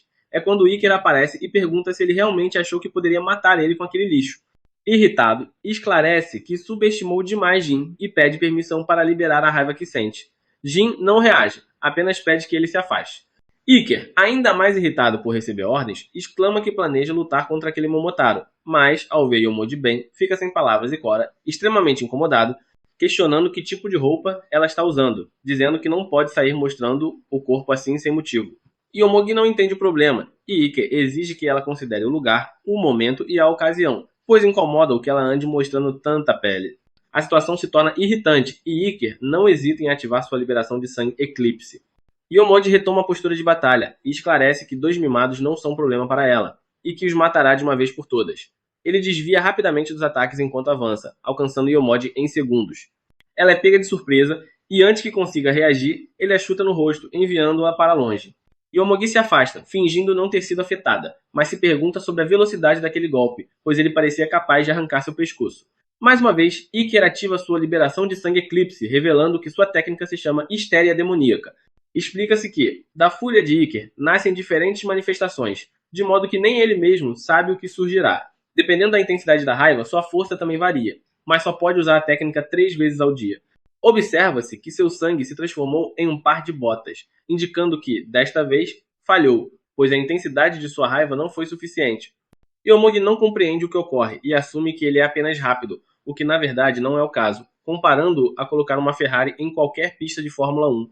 Por outro lado, após a evacuação bem-sucedida, Naito rapidamente retorna ao túnel e, diante da parede, ativa sua liberação de sangue Eclipse, utilizando a técnica chamada Enchente do Renascimento. Essa técnica cria vários soldados de sangue que disparam flechas diretamente contra a parede de Yomogi, com o objetivo de derrubar ela. Todo o local começa a tremer e, em pouco tempo, a parede é reduzida a nada. Com a entrada da base finalmente aberta, Naito explica que controlaram os danos para não afetar o templo Iriodadeira, mas é provável que a sede de Kyoto seja destruída. Apesar de ser uma grande perda, ele lembra que não há nada mais importante do que a vida. Então, a prioridade é resgatar os companheiros, considerando que não há muito tempo antes de tudo desmoronar. Levando isso em conta, Naito e os outros entram no túnel para alcançar a base enquanto o local continua a tremer. Shiki ainda está sob a força gravitacional do Momotaro, mas Tsubakiri percebe que há muito barulho do lado de fora. Por outro lado, Iker se irrita ao ver que o lugar está prestes a cair, mas antes que Yomogi possa dizer qualquer coisa, fica chocado ao ver Naito e seu grupo atrás dele. Naito pede que se rendam sem oferecer resistência, mas Iker, confiante, afirma que estava justamente no melhor momento e pede para não atrapalharem. Naito o ignora e diz a Yomogi que já conhece suas habilidades, supondo que a sede de Kyoto estivesse fechada, e houve confrontos. Yomogi não responde, mas Naito continua, dizendo que provavelmente ele não tem mais força, então não poderá fugir. Ela apenas sorri confiante, afirmando que jamais fugiria com tantos sonhos à sua frente, pois é um Momotaro. Lembrando que seu trabalho é exterminar eles, Yomogi se prepara para lutar seriamente, retirando parte do uniforme e declarando que pretende matar eles todos. Enquanto isso, Tsubakiri decide que é hora de terminar a batalha, mas nesse momento, Shiki consegue escapar da força gravitacional. Sem perder tempo, ele manipula seu sangue para transformar ele em uma arma de fogo e dispara diretamente contra Yomogi. No entanto, seus tiros são interrompidos pela força gravitacional do Momotaro, e Yomogi lhe lembra que ele não tem mais força suficiente para se mover. Em seguida, Yomogi mostra outro de seus truques, usando o boneco para fazer o oxigênio no espaço pesar 100 vezes mais que o normal. Tsubakiri explica que, ao imaginar um círculo e comprimir ele, forma-se uma esfera de oxigênio comprimido pesando centenas de toneladas. De repente, o Momotaro lança essa esfera contra Shiki, que não consegue desviar a tempo. Tsubakiri explica que o impacto se mantém comprimido no local onde atinge, e, ao atingir o corpo de Shiki, exerce forças equivalentes a centenas de vezes seu próprio peso, esmagando-o por dentro. Após receber tal ataque, Shiki cospe sangue e desmorona instantaneamente, caindo ao chão, contorcendo-se de dor. Tsubakiri comenta que está um pouco desapontado, pois não imaginava que aquele seria um filho de Kishin. Percebendo que Shiki não entende o que ele quer dizer, Tsubakiri explica que, em seu tempo, ele era um guerreiro unido porque carregava o sangue daquele demônio divino. Enquanto todo lugar mostrava sinais de desmoronamento, Mei se recordou das palavras de Shiki, quando ele disse que deveria animar ele caso sentisse desejo de viver. Pensando na convicção que ele teve ao pronunciar essas palavras, Mei decidiu sair de seu esconderijo e dirigiu-se para o interior da base em busca dele. Em outra cena, o quartel-general dos Momotaro era mostrado, onde se encontrava Samidari. Uma nova garota, chamada Gina Momota, apresentou-se diante dele como a subcomandante do quartel. Sem hesitar, ela começou a seguir ele por todos os lados, comentando que era uma honra poder estar junto ao grande Samidari. Ela tentava puxar conversa, mas ele deixou claro que não era muito sociável e que trabalhava sozinho. E isso a surpreendeu, pois trabalhar em dupla era uma regra na agência Momotaro. Ignorando-a, Samidari foi em direção a um café, mas Gina continuou a seguir ele, e perguntou se sabia algo sobre o filho de Kishin, do qual se falava bastante ultimamente, já que ela havia sido transferida de outra região e não conhecia detalhes sobre o assunto. Samidari explicou que, no passado, o Oni que quase destruiu a agência Momotaro se chamava Kishin, o demônio divino, e que ele havia tido filhos com muitas mulheres, transmitindo-lhes parte de seu poder. Para Gina, era estranho ouvir aquilo, já que, se Kishin teve muitos filhos, significaria que haveria descendentes por toda parte. Samidari então esclareceu que somente aqueles que herdavam o poder de Kishin eram chamados de filhos de Kishin. Gina concluiu que isso significava que algumas crianças não herdavam esse poder, e ele confirmou, dizendo que a maioria não herdava. Contudo, curiosamente, em determinados períodos, nasciam filhos de Kishin. Nesse momento, outro membro da agência surgiu e comentou que esses descendentes tendiam a nascer justamente quando os Momotaro estavam prestes a esmagar os Onis. Gina se surpreendeu ao ver ele, e o homem se apresentou como Shinya Momoiwa, comandante do Esquadrão 21. Ele perguntou se ela sabia por que a guerra entre os Momotaro e os Oni, que durava milhares de anos, nunca terminava.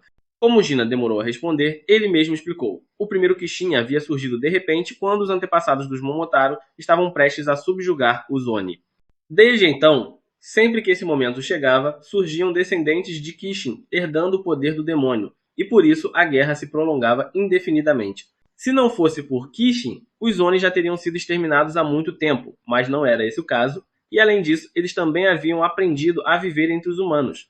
Shinya disse a Gina que deveria entender por que aquilo era um problema, mas ela não demonstrou ânimo em responder devido ao tom prepotente dele. Ainda assim, Gina afirmou que a missão dos Momotaro era proteger os humanos dos Oni, e que a existência de ambos deveria ser ocultada dos homens, razão pela qual não poderiam se misturar. Ao ouvir isso, Shinya repreendeu, afirmando que não se tratava apenas dessa questão. Nas batalhas contra os Oni, era inevitável o envolvimento de civis, e os políticos ligados aos Momotaro eram responsáveis por encobrir tais incidentes. Em troca, esses políticos exigiam benefícios, como o uso do sangue dos Oni na fabricação de medicamentos, entre outras demandas. Portanto, se os Oni não se escondessem, essas pessoas não poderiam explorar eles. Samidari interveio nesse momento, lembrando Shinya de não levantar tanto a voz, pois Gina já havia entendido. Shinya não ficou satisfeito com a intervenção, mas Gina perguntou se o fato de pessoas importantes colaborarem também não era motivado pela vontade de proteger os outros. Ao ouvir isso, Shinya riu e a chamou de tola, dizendo que os políticos apenas ajudavam para garantir que seriam protegidos primeiro quando o perigo chegasse. Ele então se virou para Samidari, lamentando que alguém de seu nível tivesse que trabalhar com uma novata. Samidari permaneceu em silêncio diante das provocações, mas Shinya insistiu, dizendo que mesmo sendo um dos filhos de Kishin, perdera um braço e precisava de uma prótese por culpa de um garoto, e que não havia mais muito o que fazer. O fato de lhe terem designado uma novata como parceira podia ser uma forma dos superiores insinuarem que ele deveria deixar o campo de batalha e se dedicar ao treinamento de novos recrutas. Shinya acrescentou que já estava na hora de Samidari ceder seu posto, mas garantiu que isso pouco importava, pois ele mesmo mataria o filho de Kishin e abriria seu próprio caminho até o topo. De repente, Samidari finalmente falou, advertindo que seria ele quem mataria Shikishinose, e que Shinya podia fazer o que quisesse com os outros filhos de Kishin. Shinya perguntou se aquilo era desejo de vingança pela ferida que recebera ou apenas um acerto de contas com o passado, mas sem esperar a resposta, decidiu se retirar. Jin então perguntou a Samidari se Shikishinose não era o único filho de Kishin, e ele respondeu que não. Enquanto isso, voltando para Shiki, seu adversário revelou que desde tempos antigos sempre nasciam 8 filhos de Kishin, e que ele era um deles. Se despertassem plenamente o poder herdado, seria um enorme problema, e por isso precisavam ser eliminados. Contudo, investigar eles ajudaria a compreender melhor o inimigo, e por isso pretendia usar Shiki como cobaia a partir daquele momento. Ele ainda acrescentou que o importante era manter ele vivo, talvez meio morto, apenas para poder levar ele consigo. Shiki, debilitado, ordenou que se calasse e se levantou como pôde, surpreendendo seu adversário com sua incrível capacidade de recuperação, algo que os Momotaro não possuíam e por isso invejavam nos Oni. Mas Shiki deixou claro que não importava nada do que dissessem, ele jamais perdoaria tudo o que fora feito e faria o inimigo pagar. Num instante, usou seu sangue para transformar ele novamente em sua arma de fogo, disparando contra seu inimigo e o Momotaro que ele usava como marionete, mas ambos esquivaram-se de todos os tiros. Logo em seguida, Shiki perdeu as forças e colapsou devido à grande perda de sangue. Por mais que tentasse, não conseguia se mover nem sacar sua arma, ficando em sérios apuros. Seu adversário comentou que, mesmo sendo um filho de Kishin, de nada valia se não pudesse usar seu próprio sangue. Nesse instante, escombros começaram a cair do teto, indicando que todo lugar estava prestes a desmoronar. Por isso, Tsubakiri decidiu encerrar o assunto e utilizou a habilidade do boneco para esmagar Shiki com o peso da gravidade. Enquanto Shiki não conseguia se mover, Tsubakiri perguntou se agora deveria matar a garotinha que estava no quarto, revelando que podia ver Mei apesar de ela estar escondida. Ao perceber que fora descoberta, Mei resolveu aparecer e, ao olhar para Shiki, perguntou a Tsubakiri se daquela forma ele também havia matado seus pais. Tsubakiri respondeu que não sabia de quem ela estava falando, pois para matar vermes nem sequer se dava ao trabalho de olhar seus rostos. Mei o acusou de ser cruel, já que nem seu pai nem sua mãe haviam feito nada de errado, eram bondosos e amáveis. Tsubakiri debochou, dizendo que não conseguia evitar sentir repulsa ao ver um Oni fingindo amor parental. Shiki exigiu que ele se calasse e pediu a Mei que fugisse o mais rápido possível. Ao ouvir o nome dela, Tsubakiri finalmente se lembrou de quem eram os pais da menina, pois eles não paravam de repetir o nome dela enquanto suplicavam para que fosse poupada. Ele riu ao recordar-se disso e esclareceu que por essa razão a deixou escapar de propósito. Seus pais mostraram alívio, mas mudaram de expressão quando ele afirmou que, depois de matar eles, também se certificaria de matar Mei da mesma forma. Ele prometeu que a filha tão preciosa deles terminaria morrendo assustada e sozinha, pedindo ainda que imaginassem o rosto dela no momento da morte. Mei caiu de joelhos em pânico ao ouvir aquilo, enquanto Tsubakiri ria alto, exclamando que um Oni jamais poderia morrer em paz. A revelação fez Mei entrar em desespero e começar a chorar, mas foi interrompida pelo grito de Shiki, que reuniu todas as suas forças para se erguer e pediu que ela não chorasse, já que isso só faria Tsubakiri mais feliz. Shiki declarou que mataria o inimigo para que pudessem chorar juntos apenas quando tudo terminasse. Tsubakiri zombou, lembrando que ele também estava chorando sem sequer compreender o motivo. Mais uma vez, Shiki mandou que se calasse e exclamou que chorava porque possuía um coração. Ele confessou que na verdade queria evitar que Mei enfrentasse o desespero, pois entendia bem o que era isso. Mei ficou surpresa com suas palavras e Shiki, lembrando-se de seu próprio pai, disse que perder alguém importante era uma dor insuportável. Se ele tinha coração, podia compreender o sofrimento dela e também a frustração de seus pais, e por isso chorava. Pessoas incapazes de entender esse tipo de dor eram os verdadeiros demônios. Tsubakiri se enfureceu ao ouvir aquilo e afirmou que um verme não tinha o direito de falar sobre sentimentos. Mais uma vez, Shiki foi esmagado pela gravidade, enquanto Tsubakiri dizia que seu coração sujo merecia ser destruído junto com ele. Mesmo assim, Shiki resistia, ainda que seu corpo não aguentasse mais, e Tsubakiri ameaçou que Mei também seria esmagada diante de seus olhos. A menina, paralisada pelo medo, entrou em desespero por não conseguir se mover, lembrando-se, com dor do dia em que não conseguiu proteger o próprio pai quando Samidari o matou, apenas porque era fraca de corpo e coração. Todo aquele tempo, ela acreditara que finalmente havia conseguido lutar, mas agora percebia que sequer conseguia dar um passo. Enquanto Tsubakiri ria, comentou que Shiki já não possuía sangue suficiente e não podia se apoiar nele. O boneco de seu adversário então mirou na garota para atacar, e Shiki tentou se levantar, decidida a não se arrepender novamente. Mei se surpreendeu ao sentir a densidade do ar mudar pelas bactérias do Momotaro, e Shiki buscou desesperadamente força para proteger ela. Nesse instante, o sangue dele liberou uma faísca, provocando uma explosão de fogo que Tsubaki claramente não esperava. Explicava-se então que cada filho de Kishin herdava um atributo elemental único: fogo, água, raio, terra, vento, gelo, trevas ou luz. O atributo de Shiki era o fogo, sendo ele o Kishin do fogo, chamado Enki. Mesmo ele não entendeu o que havia acontecido, mas sua aparência e poder haviam mudado. Envolto em chamas, Shiki declarou que iria destruir tudo o que Tsubakiri representava. O inimigo reconheceu imediatamente que estava diante de Enki e admitiu que sua presença era intimidadora, revelando o quanto era perigoso. Ainda assim, acreditava que, como Shiki estivera à beira da morte há pouco tempo, poderia esmagar ele antes que se recuperasse por completo. Mas nesse momento, um disparo de Shiki atravessou seu ombro, incendiando-o. Tsubakiri rapidamente tirou o casaco para não se queimar, sem acreditar no poder que Shiki demonstrava com apenas um pouco de sangue.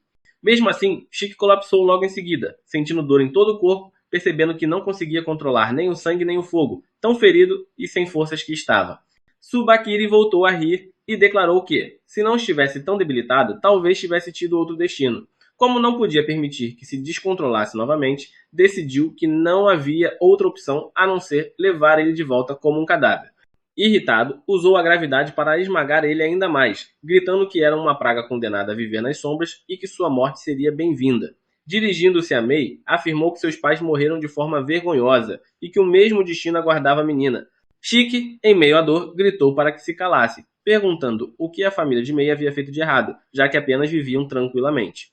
Ele não conseguia acreditar que só por serem Oni, tinham de viver isolados, sem poder sequer desejar a felicidade. Tsubakiri exclamou que Onis não mereciam ser felizes, mas Shiki retrucou que não era preciso nenhum requisito para isso. Mei, ao ouvir aquelas palavras, se surpreendeu e lembrou-se de quando, no passado, havia perguntado à mãe se realmente mereciam ser felizes. Shiki a olha com firmeza e convicção, dizendo que ela pode viver com um sorriso, pode ir aos lugares que desejar e contemplar todos os cenários que quiser. Nesse instante, o brilho retorna aos olhos de Mei, que imediatamente começa a chorar ao recordar as palavras de seu pai, quando ele disse que não existia nenhum ser vivo sem o direito de ser feliz. Tsubakiri se enfurece diante da cena e grita que os Onis não deveriam falar sobre ideais, prometendo destruir tanto eles quanto o futuro que tentavam sonhar, utilizando sua técnica mais poderosa. Sem perder tempo, ele ergue a mão e cria um vórtice que começa a sugar as paredes e os escombros do local. Diante disso, Shiki reúne todas as forças que ainda lhe restavam, mesmo sob o peso esmagador do campo gravitacional, e consegue usar seu sangue para transformar ele em uma arma. Tsubakiri o provoca, dizendo que já não lhe resta sangue suficiente para forjar novas balas e que, portanto, não poderia fazer nada contra ele. Mas Shiki ignora as palavras do inimigo, mira sua arma diretamente em sua direção e, com firmeza, declara a Mei que a vida dela deve ser incrível a partir de agora, pois ela pode ser feliz e ele apoiaria tudo o que a esperava no futuro. Uma vez mais, Tsubakiri se enfurece e grita que os Onis não têm futuro algum. Enquanto isso, Mei recorda as palavras de sua mãe, que certa vez lhe disse que, em sua vida, certamente surgiriam muitas pessoas e novas experiências, e entre elas haveria aquelas que apoiariam sua felicidade. Ao pensar em seus pais, Mei encontra coragem dentro de si e, do fundo do coração, grita pedindo que Shiki lute com todas as suas forças. O jovem sorri ao ouvir sua voz e, imediatamente, as chamas que antes o envolviam reacendem com intensidade. Antes que Tsubakiri possa reagir, Shiki agradece a Mei por ter cumprido sua promessa e, sem hesitar, dispara uma bala de sangue envolta em fogo, poderosa o bastante para destruir o ataque que o inimigo estava preparando, consumindo tudo ao redor. Tsubakiri fica paralisado, em choque diante do poder que se aproxima, e sem conseguir reagir é incinerado pelas chamas de Enki. Quando tudo termina, o lugar inteiro está tomado pelo fogo, e Shiki, esgotado, retorna à sua forma normal. Mesmo sem forças, ele reúne o fôlego suficiente para falar e dizer a Mei que ouviu claramente sua voz, ressoando até o fundo de seu coração. Assim se encerra o capítulo 10.